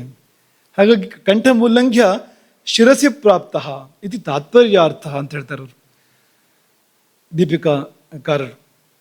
ಕುತಃ ಯಾಕೆ ಮೇಲೋಗ್ತಾ ಇರೋದು ಅಂದರೆ ವಿಷ್ಣು ಪದಾಮೃತಂ ಪಾತುಂ. ವಿಷ್ಣು ಪದಂ ಬ್ರಹ್ಮರಂಧ್ರಾಶ್ರಿತಂ. ವಿಷ್ಣು ಪದ ಅಂದರೆ ಬ್ರಹ್ಮರಂಧ್ರವೇ. ಅಲ್ಲಿರ್ತಕ್ಕಂಥ ಅಮೃತಂ ಪೀಯೂಷಂ ಪಾತುಂ ಅಂಥೇಳಿ ಅದಕ್ಕೆ ಆಧಾರ ಕೊಡ್ತಾರೆ ಅವರು. ಚಕ್ರಂ ಸಹಸ್ರಪತ್ರಂತು, 1000 ದಳದ ಕಮಲ ಇದೆ. ಬ್ರಹ್ಮರಂಧ್ರದಲ್ಲಿ, ಅದರಲ್ಲಿ ಸುಧೆ ಇದೆ, ಅಮೃತ ಇದೆ. ಸುಧಾಧರಂ ತತ್ ಸುಧಾಸಾರಧಾರಾಭಿ ಅಭಿವರ್ಧಯತೆ ತುನಂ. ಅಲ್ಲಿಂದ ಹರಿಯುವ ಆ ಅಮೃತದ ಅಂಶದಿಂದಲೇ ಈ ಶರೀರ ಇವತ್ತು ಉಳ್ಕೊಂಡಿರೋದು, ಬೆಳೀತಾ ಇರುವಂಥದ್ದು. ಚೂರು ಸಿಗ್ತಾ ಇದೆ, ತುಂಬ ಚೂರು. ಅದರಿಂದ ಈ ಶರೀರ ಇವತ್ತು ಉಳ್ಕೊಂಡು ಬೆಳ್ಕೊಂಡು ಆಗ್ತಾ ಇರುವಂಥದ್ದು. ಆದರೆ ಅದು ಸರಿಯಾಗಿ ಅಲ್ಲಿಗೆ ಹೋಯ್ತು ಅಂದರೆ ದೊಡ್ಡ ಪ್ರಮಾಣದಲ್ಲಿ ತೊಗೊಂಡ್ಬರುತ್ತೆ. ಅದನ್ನು ತಂದಾಗ ಕಥೆನೇ ಬೇರೆ ಆಗುತ್ತೆ. ಕೇಚರಿ ಮುದ್ರೆಯಿಂದ ಏನಾಗಬೇಕು ಅದಾಗತ್ತೆ ಅಂತ. ಹಾಗೆ ಸಂಗೀತ ರತ್ನಾಕರದಲ್ಲಿ ಕೂಡ ಬ್ರಹ್ಮರಂಧ್ರೇ ಸ್ಥಿತೋ ಜೀವ ಸುಧಯ ಸಂಪ್ಲುತೋ ಯದಾ ತುಷ್ಟಿ ಗೀತಾದಿ ಕಾರ್ಯಾಣಿ ಸಪ್ರಕರ್ಷಾಣಿ ಸಾಧಯೇತ್. ಸಂಗೀತ ರತ್ನಾಕರದಲ್ಲಿರುವಂಥದ್ದು ಇದು. ಜೀವ ಬ್ರಹ್ಮರಂಧ್ರವನ್ನು ಏರಿ ಅಲ್ಲಿ ಅಮೃತದಿಂದ ಆಪ್ಲಾವಿತನಾದಾಗ ನಿಜವಾದ ಸಂಗೀತ ಹೊರಗೆ ಬರುತ್ತೆ. ಸಪ್ರಕರ್ಷಾಣಿ, ಪ್ರಕರ್ಷ ಉಳ್ಳ ಗೀತ ಹೊರಗೆ ಬರೋದು ಯಾವಾಗ ಅಂದರೆ ಜೀವ ಬ್ರಹ್ಮರಂಧ್ರಕ್ಕೆ ಹೋಗಿ ಅಲ್ಲಿ ಸುಧೆಯಿಂದ ಅಮೃತದಿಂದ ಆಪ್ಲಾವಿತನಾಗಿ ಬಂದರೆ ಸಂಗೀತದಲ್ಲಿ ಅಮೃತ ಹರಿಯುತ್ತೆ. ಹಾಡಿನಲ್ಲಿ ಅಮೃತವೇ ಹರಿಯೋದು ಆಮೇಲೆ, ಅಲ್ಲಿಂದ ಬಂದಿದೆ ಅದು. ಹಾಗೆ ಇತರ ಕಾರ್ಯಗಳು ಕೂಡ, ತುಷ್ಟಿ ಕಾರ್ಯಗಳು, ಆನಂದದ ಕಾರ್ಯಗಳು, ಆನಂದವನ್ನು ಕೊಡುವ ತೆಕ್ಕೊಳ್ಳುವ ಕಾರ್ಯಗಳಿದೆಯಲ್ಲ, ಅದನ್ನು ಕೂಡ ಉತ್ಕೃಷ್ಟವಾಗಿ ಮಾಡ್ತಾನೆ. ಅವನ ಬಳಿ ಬಂದರೆ ಅತಿಶಯವಾದ ಆನಂದ ಆಗುತ್ತೆ. ಅವನು ಮುಟ್ಟಿದ್ರೆ ಸಾಕು, ಮಾತಾಡಿಸಿದ್ರೆ ಸಾಕು, ಅವನು ಆಶೀರ್ವಾದ ಮಾಡಿದ್ರೆ ಸಾಕು, ಎಂಥದೋ ಒಂದು ಆನಂದ ಆಗುತ್ತೆ ನೋಡಿ. ಅವನು ಆನಂದ ಪಡ್ತಾನೆ, ಪ್ರಪಂಚವನ್ನು ನೋಡಿ ಅವನು ತುಂಬ ಸಂತೋಷ ಪಡ್ತಾನೆ. ಹಾಗಾಗಿ ಈ ತುಷ್ಟಿ ಕಾರ್ಯಗಳು ಮತ್ತು ಗೀತ ಕಾರ್ಯಗಳು ಇತ್ಯಾದಿ ಇಂತಹ ಕಾರ್ಯಗಳೆಲ್ಲ ಸಪ್ರಕರ್ಷ, ಉತ್ಕೃಷ್ಟವಾಗಿ ಅತ್ಯುತ್ಕೃಷ್ಟವಾಗಿ ಆಗಬೇಕು ಅಂತಂದರೆ ಜೀವವನ್ನು ಬ್ರಹ್ಮರಂಧ್ರದಲ್ಲಿ ಜೀವ ನೆನೀಬೇಕು, ಅಮೃತದಲ್ಲಿ ನೆನೀಬೇಕು. ಜೀವ ಅಂದರೆ ಜೀವ ಪ್ರಾಣಧಾರಣೆ, ಉಸಿರಾಡ್ತಾ ಇರೋದಕ್ಕೆ ಜೀವ ಅಂತ ಹೆಸರು. ಅದಕ್ಕೆ ಉಸಿರಾಡದಿದ್ರೆ ಜೀವ ಅಲ್ಲ, ಅದು ಜೀವ ಪ್ರಾಣಧಾರಣೆ, ಪ್ರಾಣ ಜೊತೆಗಿದ್ರೆ ಮಾತ್ರ ಜೀವ ಅಂತ ಹೆಸರು ಅದಕ್ಕೆ ಅಂತ. ಹಾಗಾಗಿ ಅಲ್ಲಿಗೆ ಹೋಗಬೇಕು. ಅದು ಪ್ರಾಣ ಹೋಯ್ತು ಅಂದರೆ ಜೀವನ ಹೋಯ್ತು ಅಂತ ಅರ್ಥ ಅದಕ್ಕೆ. ಪ್ರಾಣ ನೆನೀತು ಅಂದರೆ ಜೀವವು ನೆನೀತು ಅಂತ ಅರ್ಥ ಅದಕ್ಕೆ. ಹಾಗಾಗಿ ಅಮೃತಂ ಪೀತ್ವ ಅರ್ಥಾತ್ ಸಮಾದಾಯ, ಅಮೃತವನ್ನು ತಗೊಂಡು, ಪೀತ್ವ ಅಂದರೆ ಕುಡಿದ್ಬಿಟ್ಟು ಅಂತ ತಾನು ಕುಡ್ಕೊಂಡು ಅಂತ ಅಷ್ಟೇ ಅರ್ಥ ಅಲ್ಲ. ಅರ್ಥಾತ್ ಸಮಾದಾಯ, ಅಮೃತವನ್ನು ತಗೊಂಡು ಬರುತ್ತೆ. ಪುನಃ ಅನ್ನೋ ಶಬ್ದಕ್ಕೆ ತೇನೈವ ಪಥ, ಹೋದ ದಾರಿಯಲ್ಲಿ ವಾಪಸ್ ಬರುತ್ತೆ ಅದು. ತೇನೈವ ಪಥ ವೇಗತಃ, ಆ ಕ್ಷಣಕ್ಕೆ ಸ್ವಸ್ಥಾನಕ್ಕೆ ಬಂದು ಅದು ಅಮೃತ ವಿತರಣೆಯ ಕಾರ್ಯವನ್ನು ದೇಹಕ್ಕೆಲ್ಲ ಮಾಡುತ್ತೆ, ಮನಸ್ಸಿಗೂ ಮಾಡುತ್ತೆ, ಇಂದ್ರಿಯಗಳಿಗೂ ಮಾಡುತ್ತೆ. ನಾವು ಅಮೃತರಾಗ್ತೇವೆ ಆಗ ನಿಜವಾದ ಅರ್ಥದಲ್ಲಿ. ಹೀಗೆ ಉಸಿರಾಟವನ್ನು, ಅದು ಕೂಡ ಒಂದು ಅಮೃತಪಾನವಾಗಿ ಹೇಳಿದ್ದಾರೆ. ನಿನ್ನೆ ವಿಷಯಕ್ಕೂ ಇವತ್ತಿನ ವಿಷಯಕ್ಕೂ ಏನು ಹೊಂದಾಣಿಕೆ ಅಂದರೆ ಅದೇ ಇದು. ಅಮೃತಪಾನದ ಮತ್ತೊಂದು ವಿಧಾನ ಯಾವುದು ಅಂದರೆ ನ್ಯಾಯವಾದ ಉಸಿರಾಟ. ಯೋಗ ಚೂಡಾಮಣಿ ಉಪನಿಷತ್ತು ಅದೇನು ಹೇಳುತ್ತೆ ಅಂದರೆ, ನಾವು ಒಂದು ಜಪವನ್ನು ನಿರಂತರ ಮಾಡ್ತಾ ಇದ್ದೇವೆ, ನಮಗೆ ಗೊತ್ತಿಲ್ಲದೆ ನಾವು ಜಪವೊಂದನ್ನು ನಿರಂತರವಾಗಿ ಮಾಡ್ತಾ ಇದ್ದೇವೆ. ಎಚ್ಚರ ನಿದ್ರೆಗಳಲ್ಲಿ ಮಾಡ್ತಾ ಇದ್ದೇವೆ ಜಪವನ್ನು, ಮೂರ್ಛೆಯಲ್ಲೂ ಮಾಡ್ತಾ ಇದ್ದೇವೆ, ಸ್ವಪ್ನದಲ್ಲಿಯೂ ಮಾಡ್ತಾ ಇದ್ದೇವೆ. ಏನು ಜಪ ಅದು? ಹಂಸ ಹಂಸಯತ್ಯಮುಂ ಮಂತ್ರಂ ಜೀವೋ ಜಪತಿ ಸರ್ವದಾ ಅಲ್ವಾ? ಸದಾ ಸರ್ವದಾ ಈ ಜೀವವು ಹಂಸ ಹಂಸ ಹಂಸ ಹಂಸ ಹಂಸ ಅಂತ ಅದನ್ನು ಜಪ ಮಾಡ್ತಾ ಇದೆ. ಏನದಂದ್ರೆ ಉಸಿರಾಟ, ಅದು ಇನ್ನೇನು ಅಲ್ಲ, ಉಸಿರಾಟ. ಹಕಾರೇಣ ಬಹಿರ್ಯಾತಿ ಸಕಾರೇಣ ವಿಷಯತ್ ಪುನಃ. ಹಮ್ ಅನ್ನುವಾಗ ಹೋಯ್ತು ಹೊರಗಡೆಗೆ, ಸಹ ಅನ್ನುವಾಗ ಬಂತು ಒಳಗಡೆಗೆ. ಹಕಾರ ಸಕಾರಗಳು ನಿರ್ಗಮ ಪ್ರವೇಶವನ್ನು ಹೇಳ್ತಾ ಇದ್ದಾವೆ. ಜೀವದ ಧ್ವನಿ ಇದು. ಆ ಹಾಸ ಯಾಕೆ ಅಂತ ಮತ್ತೆ ನೋಡೋಣ ಬೇಕಾದ್ರೆ. ಆದರೆ ಹಂಸ ಹಂಸ ಅನ್ನೋದು ಉಸಿರಾಟ. ಒಂದು ದಿನಕ್ಕೆ ಎಷ್ಟು? ಜೋರಾಗಿ ಹೇಳ್ಬೇಕು, ಇಡೀ ಸಭೆಗೆ ಕೇಳಬೇಕದು. 21,600 ಬಾರಿ ನಾವು ಉಸಿರಾಡ್ತೇವೆ ಒಂದು ದಿನಕ್ಕೆ. ಅದು ಸರಿಯಾಗಿ ಉಸಿರಾಡಿದರೆ 21,600. ಈಗ ಬೇಗ ಬೇಗ ಬೇಗ ಉಸಿರಾಡ್ತಾ ಇದ್ದರೆ ಜಾಸ್ತಿನೂ ಆಗ್ಬೋದು. ಅದು ಒಬ್ಬ ಮಹಾಯೋಗಿಗೆ ಕಡಿಮೆನೂ ಆಗ್ಬೋದು. ಅದು 21,600 ಅಲ್ಲ, ಎಷ್ಟು ಇಲ್ಲ ಅನ್ನೋ ಥರನೂ ಆಗ್ಬೋದು. ಎರಡು ಸಾಧ್ಯತೆಗಳಿದೆ. ಸರಾಸರಿ ತಗೊಂಡ್ರೆ, ಸಾಮಾನ್ಯವಾಗಿ ಅಂತ ತಗೊಂಡ್ರೆ, ಒಂದು ಮಧ್ಯಮಗತಿಯ ಉಸಿರಾಟ ಅಂತ ತಗೊಂಡ್ರೆ 21,600 ಬಾರಿ ಹಂಸ ಮಂತ್ರವನ್ನು ಜೀವ ಜಪ ಮಾಡುತ್ತೆ. ಏತತ್ ಸಂಖ್ಯಾನ್ವಿತಂ ಮಂತ್ರಂ ಜೀವೋ ಜಪತಿ ಸರ್ವದಾ. ಇದು ಸಂಖ್ಯೆ. ಈ ಜಪಕ್ಕೆ ಏನು ಹೆಸರು? ಅಜಪ ಅಂತ ಹೆಸರು ಇದಕ್ಕೆ. ಒಂದು ಜಪಕ್ಕೆ ಮಾತ್ರ ಆ ಹೆಸರು ಅಂತ. ಏನು ಹೆಸರು? ಅಜಪ. ಅಜಪ ಅಂತ ಯಾಕೆ ಹೆಸರು? ಜಪಿಸದೆ ಮಾಡುವ ಜಪ ಅದು. ಜಪದ ಮಣಿ ಇಲ್ಲ, ಜಪಮಾಲೆ ಇದೆಯಾ? ಉಸಿರಾಡ್ಬೇಕಾದ್ರೆ ಜಪಮಾಲೆ ಇಟ್ಕೊಂಡು ಉಸಿರಾಡ್ತೀರಾ?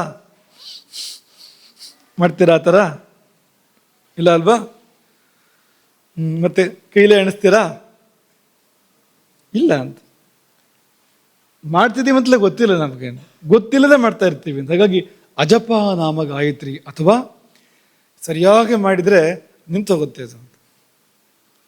ಉಸಿರಾಟವನ್ನು ಸರಿಯಾಗಿ ಮಾಡಿದರೆ ಏನಾಗುತ್ತೆ ಅಂದರೆ ಉಸಿರಾಟ ನಿಂತು ಹೋಗುತ್ತೆ, ಸಮಾಧಿ ಸ್ಥಿತಿ ಬರುತ್ತೆ ಅಂತ ಅರ್ಥ. ಅದಕ್ಕೆ ಸಮಾಧಿಸ್ಥನಾಗ್ತಾನೆ ಮನುಷ್ಯ. ಆ ಎಲ್ಲ ಕಾರಣಕ್ಕೆ ಅದನ್ನು ಅಜಪ ಅಂತ ಕರೀತಾರೆ. ಈ ಅಜಪ ಗಾಯತ್ರಿ ಒಂದರಿಂದಲೇ ಎಲ್ಲ ಪಾಪಗಳು ಕ್ಷಯ ಆಗತ್ತಂತೆ. ಅಸ್ಯ ಸಂಕಲ್ಪ ಮಾತ್ರೇಣ ಸರ್ವ ಪಾಪೈ ಪ್ರಮುಚ್ಯತೆ. ಒಂದು ಸಂಕಲ್ಪ ಮಾಡು, ಇವತ್ತಿಂದ ಸರಿಯಾಗಿ ಉಸಿರಾಡ್ತೇನೆ ಅಂತ, ಹೋಯ್ತು ಪಾಪ ಎಲ್ಲ ಅಂತ. ಜಪ ಮಾಡೋದು ಆಮೇಲೆ. ಅಸ್ಯಾಹ ಸಂಕಲ್ಪ ಮಾತ್ರೇಣ ಸರ್ವ ಪಾಪೈ ಪ್ರಮುಚ್ಯತೆ. ಓ ಸುಲಭ ಆಯಿತು, ಹಾಗಾದರೆ ಒಂದು ಸಂಕಲ್ಪ ಮಾಡಿಬಿಡೋಣ ಅಂತಂದರೆ, ಬರೀ ಸಂಕಲ್ಪ ಅಂದರೆ ಮಾಡಬಾರ್ದು ಅಂತ ಅಂದ್ಕೊಂಡು ಮಾಡೋದು ಸಂಕಲ್ಪ ಅಂತ ಹೆಸರಲ್ಲ. ಮಾಡಬೇಕು, ಮಾಡಲೇಬೇಕು ಅನ್ನೋ ರೀತಿಲಿ ಯಾವುದು ಬರುತ್ತೋ ಅದು ಸಂಕಲ್ಪ ಹೊರತು ಅಷ್ಟು ದೃಢವಾಗಿ ಬರಬೇಕಾಗುತ್ತೆ. ಸಂಕಲ್ಪ ಅಂತ ಆಗಬೇಕಾದ್ರೆ ಮಾಡದೇ ಇರೋಕ್ಕಾಗೋದಿಲ್ಲ ಆಮೇಲೆ ಅಂತ. ಏನಾದ್ರು ವಿಧಿ ಬಂದು ಅಡ್ಡಯಿಸ್ಬೇಕು ಹೊರತು ನಾವು ಮಾಡದೆ ಬಿಡೋದಿಲ್ಲ ಅನ್ನೋ ಹಂತಕ್ಕೆ ಬಂದರೆ ಮಾತ್ರ ಸಂಕಲ್ಪ ಅದು. ಇಲ್ಲದಿದ್ರೆ ಬರೀ ಇಚ್ಛೆ ಮಾತ್ರ ಅದು. ಮಾಡ್ಬೋದಿತ್ತು, ಕಾಶಿಗೆ ಹೋಗಿ ಬರ್ಬೋದಿತ್ತು ಅಂದರೆ ಅದು ಇಚ್ಛೆ. ಅದು ಕಾಶಿಗೆ ಹೋಗ್ತೇನೆ, ಹೋಗಲೇಬೇಕು ಅಂತ ಬಂದಾಗ ಸಂಕಲ್ಪ ಅಂತ ಆಗತ್ತೆ. ಅವನು ಮುಂದಿನ ಹೆಜ್ಜೆಗಳನ್ನ ತಗೊಳ್ತಾನೆ. ಅವನು ಸುಮ್ಮನೆ ಕೂರಕ್ಕಂತ ಸಂಕಲ್ಪ ಬಿಡೋದಿಲ್ಲ ಅವನನ್ನು. ಅವನು ಹೇಳ್ತಾನೆ ಕಾಶಿಗೆ ಹೋಗೋ ಸಲುವಾಗಿ. ಹಾಗಾಗಿ ಆ ರೀತಿಯಲ್ಲಿ ಬರಬೇಕಾಗುತ್ತೆ ಅದು. ಹಾಗೆ ನೀವು ಸಂಕಲ್ಪ ಮಾಡಿದ ಮಾತ್ರದಿಂದ ಎಲ್ಲ ಪಾಪಗಳನ್ನು ಕೂಡ ಕಳ್ಕೊಳ್ಳೋಕೆ ಸಾಧ್ಯ ಇದೆ. ಇನ್ನು ಮಾಡಿದ್ರೆ ಏನಾಗುತ್ತೆ? ಹಂಸ ಅನ್ನೋದನ್ನ ನ್ಯಾಯವಾಗಿ ಮಾಡಿದ್ರೆ ಏನಾಗುತ್ತೆ? ಸಾಟಿ ಇಲ್ಲದ ಜಪವಿದು.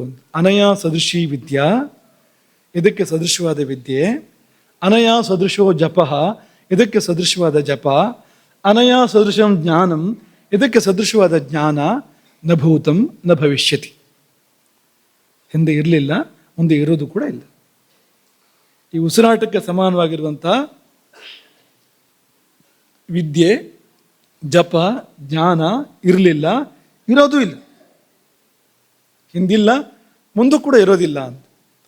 ಹಾಗಾಗಿ ಈ ಗಾಯತ್ರಿ, ಇದನ್ನು ಗಾಯತ್ರಿ ಅಂತ ಕರೀತಾರೆ, ಹಂಸ ಗಾಯತ್ರಿ ಅಂತ ಕರೀತಾರೆ. ಕುಂಡಲಿನ್ಯಾ ಸಮುದ್ಭೂತ ಗಾಯತ್ರಿ, ಉಪನಿಷತ್ತ ಕರೆದಿದೆ. ಹಾಗೆ ಕುಂಡಲಿನಿಯಿಂದ ಉದ್ಭವಿಸಿ ಬಂದಿರತಕ್ಕಂಥದ್ದು ಗಾಯತ್ರಿ. ಇದು ಪ್ರಾಣಧಾರಿಣಿ. ತತ್ಕಾಲದ ಫಲ ಇದೆ. ಸರಿ ಮಾಡದೇ ಇದ್ರೂ ಕೂಡ ಜಪವನ್ನು ಅಸ್ತವ್ಯಸ್ತ ಮಾಡಿದ್ರು ಕೂಡ ಒಂದು ಫಲ ಇದೆ, ಅದಕ್ಕೆ ಬದುಕಿರ್ತೇವೆ ನಾವು. ಪ್ರಾಣಧಾರಿಣಿ ಎಂಬುದಾಗಿ ಹೇಳಿ ಈ ಪ್ರಕ್ರಿಯೆಯನ್ನು ಹೇಳುತ್ತೆ. ಯಾಕೆ ಇದು ಈ ಮೇಲೆ ಕೆಳಗೆ ಆಗ್ತಾ ಇದೆ? ಹಂಸಹ ಯಾಕೆ ಆಗ್ತಾ ಇದೆ ಅಂದರೆ ಏನಿಲ್ಲ, ಈ ಪ್ರಾಣಾಪಾನಗಳ ತಾಕಲಾಟ ಇದು. ಪ್ರಾಣ ಮೇಲಕ್ಕೆ ಕೆಳೆಯುತ್ತೆ, ಆಗ ನಿಶ್ವಾಸ. ಅಪಾನ ಕೆಳಕ್ಕೆ ಕೆಳೆಯುತ್ತೆ, ಆಗ ಉಚ್ಛ್ವಾಸ. ನಾವು ಪ್ರಾಣ ಕರೆದಾಗ ಉಸಿರು ತಗೋತೀವಿ ಒಳಗಡೆಗೆ, ಉಸಿರನ್ನು ತಗೋತೀವಿ ಒಳಗಡೆ. ಅಪಾನ ಕರೆದಾಗ, ಪ್ರಾಣ ಕರೆದಾಗ ಉಸಿರನ್ನ ಬಿಡ್ತೀವಿ. ಪ್ರಾಣಾಪಾನ ವಶೋ ಜೀವ. ಪಾಪ ಈ ಜೀವ ಇದು ಕಾಲ್ಚೆಂಡು ಆಗ್ಬಿಟ್ಟಿದೆ ಜೀವ ಅಂತ. ಹಾಗೊಂದು ಆಟ ಇದೆಯಲ್ವಾ ಕಾಲ್ಚೆಂಡು ಅಂತ ಅಲ್ವಾ? ಮೈದಾನದಲ್ಲಿ 2 ಭಾಗ ಅಲ್ವಾ, ಮಧ್ಯೆ ಬಲೆ ಹಾಕಿರ್ತಾರೆ, ಹಾಕಿರೋದಿಲ್ಲ ಬಹುಶಃ. ಆ ಕಡೆ ಈ ಕಡೆ ಒಂದು ಗೆರೆ ಎಳೆದಿರ್ತಾರೆ, ಆ ಕಡೆ ಈ ಕಡೆ 2 ಭಾಗ ಇರುತ್ತಲ್ವಾ. ಚೆಂಡು ಈ ಕಡೆಗೂ ಹೋಗುತ್ತೆ, ಆ ಕಡೆಗೂ ಹೋಗುತ್ತೆ. 2 ತುದಿಲಿ ಬಲೆ ಹಾಕಿರ್ತಾರೆ, ಆ ಕಡೆ ತುದಿಲಿ ಈ ಕಡೆ ತುದಿಲಿ ಬಲೆ ಹಾಕಿರ್ತಾರಲ್ವಾ. ಹಾಗೆ ಕೆಲವರು ಈ ಕಡೆ ಬದಿತಾರೆ, ಕೆಲವರು ಆ ಕಡೆ ಬದಿತಾರೆ. ಅದನ್ನು ಒಂದು ಗುಂಪು ಈ ಕಡೆ ಬದಿತಾ ಇರುತ್ತೆ, ಒಂದು ಗುಂಪು ಆ ಕಡೆ ಬದಿತಾ ಇರುತ್ತೆ. ಇದು ಕೆಲವರೆಲ್ಲ ಇಲ್ಲ ಇದೆ, ಕೆಲವರು ಅಂತೂ ಹೇಳ್ಬೋದು ಬೇಕಿದ್ರೆ. ಇಬ್ಬರಂತೂ ಆ ಕಡೆ ಒಬ್ಬ ಬದಿತಾನೆ, ಈ ಕಡೆ ಒಬ್ಬ ಬದಿತಾನೆ. ಜೀವವನ್ನು ಪ್ರಾಣ ಒದ್ರೆ ಅದು ಮೇಲಕ್ಕೆ ಹೋಗುತ್ತೆ, ಅದು ಅಪಾನ ಒದ್ರೆ ಕೆಳಗೆ ಬರುತ್ತೆ. ಉಸಿರಾಟ ಅಂದ್ರೆ ಏನು ಅಂದರೆ ಈ ಜೀವ ಮೇಲೆ ಕೆಳಗೆ ಮೇಲೆ ಕೆಳಗೆ ಮೇಲೆ ಕೆಳಗೆ ಆಗ್ತಾ ಇದೆ. ಪ್ರಾಣಾಪಾನ ವಶೋ ಜೀವೋ ಹಿ ಅಧಶ್ಚೋರ್ಧ್ವಂಚ ಗಚ್ಚತಿ ಅಪಾನ ಕರ್ಷತಿ ಪ್ರಾಣಂ ಪ್ರಾಣೋಪಾನಂಚ ಕರ್ಷತಿ ಊರ್ಧ್ವಾಧ ಸಂಸ್ಥಿತ ವೇತವು ಯೋಜಾನಾತಿ ಸ ಯೋಗವಿತು. ಇದು ಗೊತ್ತಿರೋನೇ ಯೋಗಜ್ಞ ಎಂಬುದಾಗಿ ಹೇಳಿ, ಹಕಾರೇಣ ಬಹಿರ್ಯಾತಿ ಸಕಾರೇಣ ವಿಷಯತ್ ಪುನಃ. ಹಂಕಾರೇಣ ಅಂತೂ ಒಂದು ಪಾಠಾಂತರ ಇದೆ. ಇಲ್ಲಿ ಇದರ ವಿಸ್ತಾರಕ್ಕೆ ಹೋಗೋದಿಲ್ಲ. ಈ ಮೂಲಾಧಾರ ಚಕ್ರ, ಸ್ವಾಧಿಷ್ಠಾನ ಚಕ್ರಗಳಿದೆಯಲ್ಲ, ಮೂಲಾಧಾರ, ಸ್ವಾಧಿಷ್ಠಾನ, ಮಣಿಪುರ, ಅನಾಹತ, ವಿಶುದ್ಧಿ, ಆಜ್ಞಾ, ಸಹಸ್ರಾರ ಚಕ್ರಗಳಿದೆಯಲ್ಲ, ಈ ಚಕ್ರಗಳಲ್ಲಿ ಪ್ರಕೃತಿ ಚಕ್ರಗಳು 6, ಕೊನೆಯದು ಸಹಸ್ರಾರ, ಅದು ಪರಮಪುರುಷನ ಪರಮಾತ್ಮನ ಚಕ್ರ. ಅದರಲ್ಲಿ ಅಕ್ಷರಗಳು ಈ ಒಂದೊಂದು ಚಕ್ರದಲ್ಲಿ ವಿನ್ಯಸ್ತವಾಗಿದೆ. ಬೇರೆ ಬೇರೆ ಚಕ್ರಗಳಲ್ಲಿ ಅಕ್ಷರಗಳು ಬೇರೆ ಬೇರೆ ಇದೆ ಅಲ್ವಾ. ವಂ ಶಂ ಶಂ ಎಲ್ಲಿದೆ? ಇದೆಲ್ಲ ಮೂಲಾಧಾರದಲ್ಲಿದೆ. ಬಂ ಭಂ ಮಂ ಯಂ ರಂ ಎಲ್ಲಿದೆ? ಸ್ವಾಧಿಷ್ಠಾನದಲ್ಲಿದೆ. ಈ ತರಹ ಎಲ್ಲ ಚಕ್ರಗಳಲ್ಲಿ ಈ 50 ಅಕ್ಷರಗಳು ಅಲ್ಲಲ್ಲಿ ವಿನ್ಯಸ್ತವಾಗಿವೆ ಅವೆಲ್ಲವೂ ಕೂಡ. ಅದರಲ್ಲಿ ಈ ಹಂ ಎನ್ನುವುದು ಆಜ್ಞಾ ಚಕ್ರದಲ್ಲಿದೆ ಅಂತೆ. ಸಂ ಎನ್ನುವುದು ಮೂಲಾಧಾರ ಚಕ್ರದಲ್ಲಿದೆ. ಪ್ರಾಣದ ಗತಿ ಪ್ರಾರಂಭ ಆಗೋದು ಅಲ್ಲಿಂದ, ಮೂಲಾಧಾರ ಚಕ್ರದಿಂದ ಪ್ರಾರಂಭ ಆಗುವಂಥದ್ದು ಪ್ರಾಣದ ಗತಿ. ಅವ್ಯಕ್ತ ಅದು. ನಾಭಿಗೆ ಬಂದಾಗ ವ್ಯಕ್ತ ಆಗುತ್ತೆ. ಉಸಿರಾಡ್ಬೇಕಾದ್ರೆ ಹೊಟ್ಟೆ ಒಳಗೆ ಹೊರಗೆ ಹೋಗಿ ಬಂದು ಆಗುತ್ತಲ್ವ. ಇಲ್ಲಿ ಚೆನ್ನಾಗಿ ಸರಿಯಾಗಿ ಉಸಿರಾಡಿದರೆ ಹೊಟ್ಟೆ ಅಷ್ಟು ಬಿಗಿಯಾಗಿ ಹೋದರೆ ಏನಾಗುತ್ತೋ ಗೊತ್ತಿಲ್ಲ ಅದು. ಆದರೆ ಮಾಮೂಲಿ ಮನುಷ್ಯನಿಗೆ ಉಸಿರಾಡುವಾಗ ಹೊಟ್ಟೆ ಬಿಟ್ಟಾಗ ಒಳಗಡೆ ಹೋಗಬೇಕು, ತಗೊಂಡಾಗ ಸ್ವಲ್ಪ ಮುಂದಕ್ಕೆ ಬರಬೇಕು, ಹಾಗಾಗಬೇಕಲ್ವ. ಅದು ಅಭಿವ್ಯಕ್ತಿ. ಅದು ನಾಭಿಗೆ ಬಂದಾಗ ಅಂತ. ಇಲ್ಲಿ ಬಂದಾಗ, ಹೃದಯಕ್ಕೆ ಬಂದಾಗ ಗಾಳಿ ರೂಪ ತಗೊಳುತ್ತೆ, ಅದು ಶ್ವಾಸದ ರೂಪ ತಗೊಳುತ್ತೆ. ಹಾಗೆ ಆಜ್ಞಾಚಕ್ರದಲ್ಲಿ ಹಮ್ ಇದೆ. ಸಮ್ ಎಲ್ಲಿದೆ ಅಂದರೆ ಕೆಳಗೆ ಮೂಲಾಧಾರ ಚಕ್ರದಲ್ಲಿದೆ. ಹಾಗಾಗಿ ಇಲ್ಲಿಂದ ಇಲ್ಲಿವರೆಗಿದೆ ವ್ಯಾಪ್ತಿ ಅದರದ್ದು, ಉಸಿರಾಟದ್ದು. ಅಮೃತ ಅಲ್ಲಿದೆ. ಇಲ್ಲಿ ಪ್ರಾಣದ ಕೇಂದ್ರ ಇಲ್ಲಿದೆ ಮೂಲಾಧಾರದಲ್ಲಿ, ಮತ್ತೊಂದು ಕೇಂದ್ರ ಪ್ರಾಣದ ಮೂಲಾಧಾರದಲ್ಲಿದೆ. ಇಲ್ಲಿಂದ ಅಲ್ಲಿಗೆ ಆ ಅಮೃತಕ್ಕೆ ಒಂದು ಪ್ರಯಾಣ ಅದು ಅಂತ ಅನ್ನೋದನ್ನು ಅದು ತೋರಿಸ್ತಾ ಇದೆ. ಇಷ್ಟಿಟ್ಕೊಳ್ಳೋಣ. ಕೊನೆಯದಾಗಿ ಒಂದು ಸಂಗತಿನ ಹೇಳಿ ನಾವು ನಿಲ್ಲಿಸ್ಬೇಕು. ಇದನ್ನು ಹೇಳಿದೆ ಆದರೆ ಪೂರ್ಣ ಅಲ್ಲ ಇದು. ಉಸಿರಾಟದಲ್ಲಿ ಹಂಸಗತಿಯ ಉಸಿರಾಟ ಅಂತ ಒಂದಿದೆ ಎಂಬುದಾಗಿ ಜ್ಞಾನಿಗಳು ಹೇಳ್ತಾರೆ. ಹಂಸಗತಿಯ ಉಸಿರಾಟ ಒಂದಿದೆ. ಅಂದರೆ ಈ ಉಸಿರಿನ ಗತಿ ಹಂಸವನ್ನು ಹೋಲಬೇಕು ಅಲ್ವಾ. ಏನನ್ನು ಹೋಲಬಾರ್ದು? ಕಪ್ಪೆಯನ್ನು ಹೋಲಬಾರ್ದು, ಸರ್ಪವನ್ನು ಹೋಲಬಾರ್ದು, ಕಪ್ಪೆಯನ್ನು ಹೋಲಬಾರ್ದು, ಇನ್ನೇನನ್ನೂ ಹೋಲಬಾರ್ದು. ಹಂಸದಂತೆ ಉಸಿರಾಟದ ಗತಿ ಅಂದರೆ ಹಂಸ ತುಂಬ ಸಮಾಧಾನವಾಗಿ ಸಂಚಾರ ಮಾಡುತ್ತೆ. ಅದು ಎಲ್ಲೂ ಧಾವಂತ ಇಲ್ಲ. ಹಂಸ ನೀರಲ್ಲಿ ತೇಲ್ತಾ ಸಾಗೋದದು, ಹಾಗೆ ಹೋಗ್ಬೇಕು ಅದು ಉಸಿರಾಟ. ಅದು ಅಲ್ಲೇನು ಹೀಗೀಗಾಗಬಾರದು ಅದು ಉಸಿರಾಟ ಮಾಡುವಾಗ. ಧಾವಂತ ಇಲ್ಲ, ಏರಿಳಿತಗಳಿಲ್ಲ, ಕುಲುಕಾಟ ಇಲ್ಲ, ಕುಕ್ಕುವಿಕೆ ಇಲ್ಲ. ಹಂಸದ ಗತಿ ಹೇಗಿರುತ್ತೆ? ಸರಾಗ. ಅದು ಎಲ್ಲಿಯೂ ಗತಿಯಲ್ಲಿ ಒಂದು ವ್ಯತ್ಯಾಸ ಇಲ್ಲ ಅಂತ. ಸಸೂತ್ರ ಸರಾಗ ಅದು ಅಂತ ಹೋಗ್ತಾ ಇರುತ್ತೆ. ಅದು ತುಂಬ ಮೃದುವಾಗಿ ಹೋಗ್ತಾ ಇರುತ್ತೆ ಅದು. ಹಾಗೆ ಇರುವಂಥ ಉಸಿರಾಟಕ್ಕೆ ಹಂಸಗತಿ ಅಂತ ಹೇಳ್ತಾರೆ. ಕೊಂಚ ಅತ್ತಿತ್ತ ಓಲಾಟ ಇರ್ಬೋದು ಅದರಲ್ಲಿ. ಹಂಸದ ಗತಿ ಹೇಗಿರುತ್ತೆ ಅಂದರೆ ಕೊಂಚ ಅತ್ತಿತ್ತ ಓಲಾಟ ಇರುತ್ತೆ ಅದಕ್ಕೆ. ಆದರೆ ಅದು ಹೀಗೆ ಎಲ್ಲ ಆಗೋದಿಲ್ಲ, ಹೀಗೂ ಆಗೋದಿಲ್ಲ. ನಾವು ನಡ್ಕೊಂಡು ಹೋಗ್ಬೇಕಾದ್ರೆ ಕಾಲು ಹೀಗೆ ಆಗುತ್ತಲ್ವಾ. ಮನುಷ್ಯ ನಡ್ಕೊಂಡು ಹೋಗ್ಬೇಕಾದ್ರೆ ಹೇಗಿರುತ್ತೆ? ಮನುಷ್ಯನ ಗತಿ ಚೆನ್ನಾಗಿಲ್ಲ, ಹೀಗೆ ಆಗ್ತಾನೆ ಮನುಷ್ಯ ನಡ್ಕೊಂಡು ಹೋಗ್ಬೇಕಾದ್ರೆ. ಕೆಲವರಂತೂ ನಡಿಬೇಕಾದ್ರೆ ದೋಣಿ ಥರ ಹೀಗೆ ಆಗ್ತಾ ನಡೀತಾ ಇರ್ತಾರೆ. ಕಾಲು ಸರಿ ಇದ್ರೂ ಕೂಡ ನಡಿಗೆ ಶೈಲಿ ಅದು ಅಂತ, ದೋಣಿ ಥರ ಅಂತ, ಹಾಗಾಗೋದು ಉಂಟು ಅಂತ. ಹಾಗೆ ಆ ಥರ ಆಗುತ್ತೆ ಮನುಷ್ಯ ನಡಿಬೇಕಾದ್ರೆ. ಆದರೆ ಹಂಸಕ್ಕೆ ಹಾಗಾಗೋದಿಲ್ಲ ಅಂತ. ಹಂಸ ಹೀಗೇ ಹೋಗ್ತಾ ಇರುತ್ತೆ, ಹೀಗೀಗ ಆಗೋದಿಲ್ಲ ಅದು ಅಂತ ಹೋಗ್ತಾ ಇರುತ್ತೆ. ಸ್ವಲ್ಪ ಈ ಥರ ಆಗ್ಬೋದು ಒಂಚೂರು ಅಂತ. ಹಂಸದ ಗತಿ ಇದನ್ನು ಹೋಲುವಂಥ ಒಂದು ಉಸಿರಾಟ. ಉಸಿರು ಆಳಕ್ಕಿಳಿಬೇಕು. ಎಲ್ಲಿವರೆಗೆ ಅಂದರೆ ಮೂಲಾಧಾರದವರೆಗೆ ಹೋಗಬೇಕು ಉಸಿರು. ಆದರ್ಶವಾದ ಉಸಿರಾಟದಲ್ಲಿ ಉಸಿರು ಮೂಲಾಧಾರದವರೆಗೆ ಹೋಗಬೇಕು. ನೀವು ಕೇಳ್ತೀರಿ ಶ್ವಾಸಕೋಶದ ಮುಂದೆ ಹೋಗೋದೇ ಇಲ್ವಲ್ಲ, ಹೆಂಗಪ್ಪ ಅದು ಅಂದರೆ ಇಲ್ಲ. ಶ್ವಾಸಕೋಶದವರೆಗೆ ಗಾಳಿ ಹೋಗೋದು, ಶ್ವಾಸಕೋಶದ ಮುಂದಕ್ಕೆ ಶಕ್ತಿ ಹರಿದಾಟ ಆಗತ್ತೆ. ಚೈತನ್ಯದ ಹರಿದಾಟ ಅದರಿಂದ ಮುಂದಕ್ಕಾಗುತ್ತೆ. ಈ ಎದೆವರೆಗೆ ಅದು ಗಾಳಿ ರೂಪ, ಎದೆಯಿಂದ ಮುಂದಕ್ಕೆ ಅದೊಂದು ಚೈತನ್ಯವಾಗಿ ಶಕ್ತಿಯಾಗಿ ಮುಂದಕ್ಕೆ ಸಾಗುತ್ತೆ. ಅದು ಮೂಲಾಧಾರ ಪರ್ಯಂತ ಸಾಗಬೇಕು. ಅದು ಆದರ್ಶವಾದ ಉಸಿರಾಟ. ಅದು ಮಧ್ಯಮವಾದ ಉಸಿರಾಟ ನಾಭಿ ಪರ್ಯಂತ, ಇಲ್ಲಿವರೆಗೆ ಹೋಗುತ್ತೆ. ಅದು ಹೊಟ್ಟೆ ಸ್ವಲ್ಪ ಅಲ್ಲಿ ಚಲನೆ ಉಂಟಾಗತ್ತೆ ಉಸಿರಾಟ ಆಡಿದಾಗ. ಇನ್ನು ಎದೆವರೆಗೆ ಉಸಿರಾಟ ಇರುತ್ತಲ್ಲ ಶ್ವಾಸಕೋಶದ ಪರ್ಯಂತ, ಅದು ರೋಗಿಗಳ ಸ್ಥಿತಿ, ರೋಗಿಗಳ ಲಕ್ಷಣ. ಈ ಅಸ್ತಮ ಬಂದಿರೋ ಇಂಥವ್ರುಗಳು ಇರ್ತಾರಲ್ಲ, ಅವ್ರಿಗೆ ಉಸಿರು ಮೇಲೆ ಇರುತ್ತೆ ಅಂತ, ಇಷ್ಟೇ ಆಗ್ತಾ ಇರುತ್ತೆ ಅಂತ. ನಿಮಗೆ ಜ್ಯೋತಿಷ ಪಾಠ ಮಾಡಬೇಕಾದ್ರೆ ಪಂಚಭೂತಗಳ ಕ್ರಮವನ್ನು ಹೇಳಿದ್ವಿ ನೋಡಿ, ಅದ್ರಲ್ಲಿ ಆಕಾಶಕ್ಕೆ ತುಂಬ ಅನಿಷ್ಟವನ್ನು ಹೇಳಿದ್ದಾರೆ. ಇಷ್ಟೇ ಇದೆ ಅದು ಅಂತ, ತುಂಬ ಹತ್ತಿರ ಇದೆ ಅಂತ. ಇಲ್ಲಿವರೆಗಿದೆ ಅಂದರೆ ಅದು ಕೂಡ ರೋಗಗ್ರಸ್ತ ಸ್ಥಿತಿಯೇ ಅದು ಉಸಿರಾಟ ಅಂತ. ಹಾಗಾಗಿ ರೋಗಿಗಳ ಉಸಿರಾಟ ಇಲ್ಲಿಂದ ಮೇಲಕ್ಕೆ,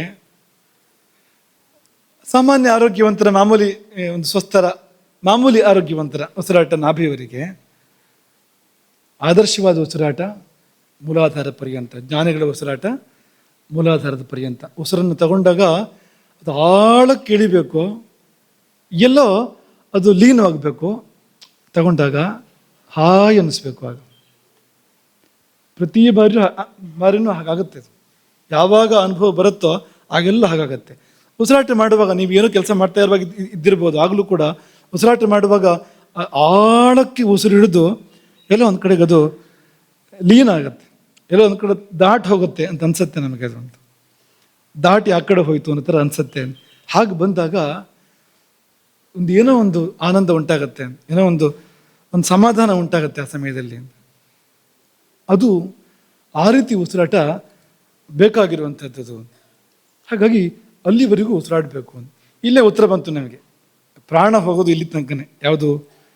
ಗಾಳಿ ಇದೆಯಲ್ಲ, ಗಾಳಿ ವ್ಯಾಪ್ತಿ ಶ್ವಾಸಕೋಶದ ಪರ್ಯಂತ. ಮನೆ ನಿಮಗೆ ಸ್ವಲ್ಪ ತಮಾಷೆ ಮಾಡೋ ಸಲುವಾಗಿ ಮತ್ತೆ ಮೇಲೆ ಪವಿತ್ರ ಅನ್ನೋದನ್ನು ಹೇಳೋ ಸಲುವಾಗಿ ಆ ರೀತಿಯಲ್ಲಿ ಹೇಳಿದ್ವು. ಉಸಿರಾಟದ ಗಾಳಿ ವ್ಯಾಪ್ತಿ ಎದೆವರೆಗೇನೆ ಇರೋದು, ಅಲ್ಲಿಂದ ಮುಂದಕ್ಕಿರೋ ವ್ಯಾಪ್ತಿ ಚೈತನ್ಯದ್ದು, ಪ್ರಾಣ ಚೈತನ್ಯದ್ದು. ಆಯುರ್ವೇದ ವಿಶ್ಲೇಷಣೆ ಮಾಡುವಂಥದ್ದು ಅದು ಶಕ್ತಿ ರೂಪ ವಿಶ್ಲೇಷಣೆ ಮಾಡೋದಿಲ್ಲ. ಅದು ಆಯುರ್ವೇದ ಪಂಚಭೂತಗಳನ್ನು ವಿಶ್ಲೇಷಣೆ ಮಾಡುತ್ತೆ, ಮುಖ್ಯವಾಗಿ ಶರೀರದ ಪ್ರಕ್ರಿಯೆಗಳನ್ನು ವಿಶ್ಲೇಷಣೆ ಮಾಡುತ್ತೆ ಹೊರತು ಯೋಗ ಅದಕ್ಕಿಂತ ಮುಂದೆ ಚೈತನ್ಯವನ್ನು ಯೋಗ ವಿಶ್ಲೇಷಣೆ ಮಾಡುವಂಥದ್ದು. ಹಾಗಾಗಿ ಆಯುರ್ವೇದ ಅಷ್ಟೇ ಹೇಳಿದೆ, ಇಲ್ಲಿವರೆಗೆ ವ್ಯಾಪ್ತಿ ಅನ್ನೋದನ್ನು ಹೇಳಿದೆ. ಅದು ಅವರು ಕೂಡ ಸಂದರ್ಭ ಬಂದಾಗ ಬೇರೆ ಥರ ಹೇಳ್ತಾರೆ, ಲಾಭಿಸ್ತಃ ಅಂತ ಹೇಳ್ತಾರೆ ಅವರು ಕೂಡ. ಅಲ್ಲೂ ಯೋಗಿಗಳಿದ್ದಾರೆ, ಯೋಗಿಗಳಿಂದ ಬಂದಿರುವಂಥದ್ದು ಅದು ಕೂಡ. ಹಾಗಾಗಿ ಅದು ಎಷ್ಟು ಆಳಕ್ಕಿಳಿಯುತ್ತೋ ಅಷ್ಟೇ ಮೇಲಕ್ಕೆ ಹೋಗಕ್ಕೆ ಸಾಧ್ಯ ಇದೆ. ಎಷ್ಟು ಆಳಕ್ಕಿಳಿಯುತ್ತೆ ಗಾಳಿ ಕೆಳಗಡೆಗೆ ಅಥವಾ ಪ್ರಾಣ, ಅಷ್ಟೇ ಮೇಲಕ್ಕೆ ಹೋಗುತ್ತೆ. ಇದು ಯಾಕೆ ಮೂಲಾಧಾರಕ್ಕೆ ಇಳಿಬೇಕು ಅಂದರೆ ಮೇಲೆ ಬ್ರಹ್ಮರಂಧ್ರಕ್ಕೆ ಏರಬೇಕು, ಅಥವಾ ಆಜ್ಞಾಚಕ್ರದವರೆಗೆ ಏರಬೇಕು, ಅದು ಚಂದ್ರಮಂಡಲದವರೆಗೆ ಏರಬೇಕು. ಆ ಕಾರಣಕ್ಕೋಸ್ಕರವಾಗಿ ಉಸಿರಾಟ ಆಳದವರೆಗೂ ಕೂಡ ಇಳಿಬೇಕು. ಕೊನೆಯ ಸೂಚನೆ ಅತ್ಯಂತ ಮುಖ್ಯವಾಗಿರೋದು. ಅವಾಗಿಂದ ಹೇಳ್ತಾ ಇದ್ದೀರಿ ಸರಿಯಾಗಿ ಉಸಿರಾಡಿದ್ರೆ ಸರಿಯಾಗಿ ಉಸಿರಾಡಬೇಕು ಅಂತ ಆಗಿಂದ ಹೇಳ್ತಾ ಇದ್ದೀರಿ. ಏನದು ಅಂದರೆ ಒಂದು ಚಿಕ್ಕ ಸುಳಿವು ಅದೇನೆಂದರೆ ಪ್ರಾಣ ದೀರ್ಘ ಆಗಬೇಕು, ಅಪಾನ ಹ್ರಸ್ವ ಆಗಬೇಕು.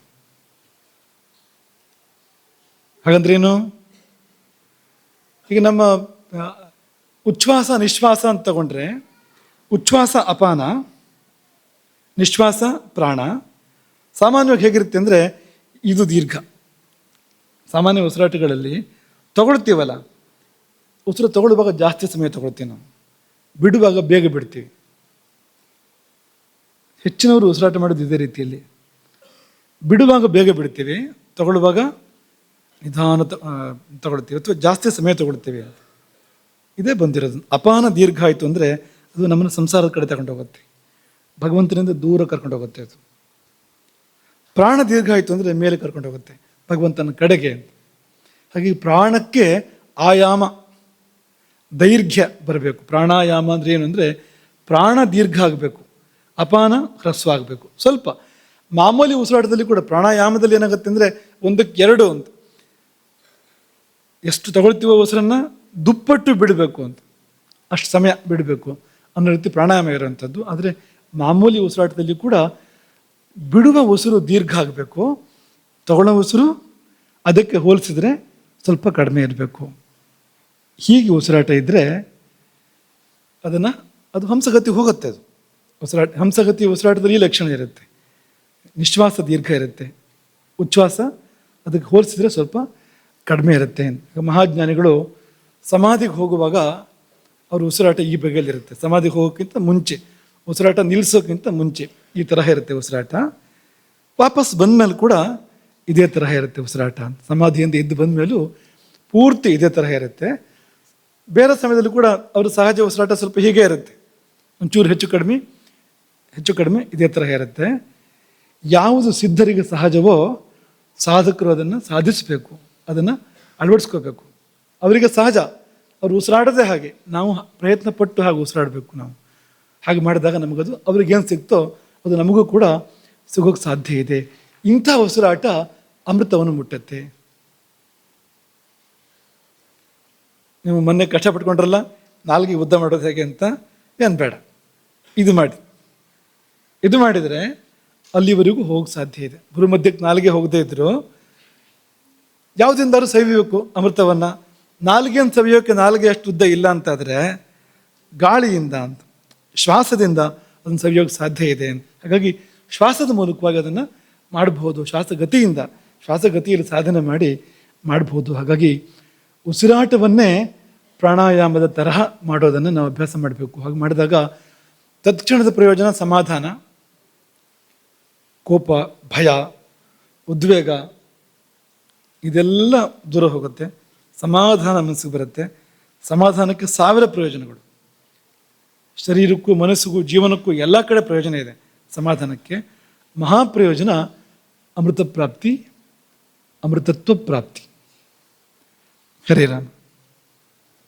ಗೋಕರ್ಣಮಂಡಲಾಧೀಶ್ವರ ಶ್ರೀಮದ್ ಜಗದ್ಗುರು ಶಂಕರಾಚಾರ್ಯ ಶ್ರೀ ಶ್ರೀ ರಾಘವೇಶ್ವರ ಭಾರತೀ ಸ್ವಾಮಿ ಮಹಾರಾಜ್ ಕಿ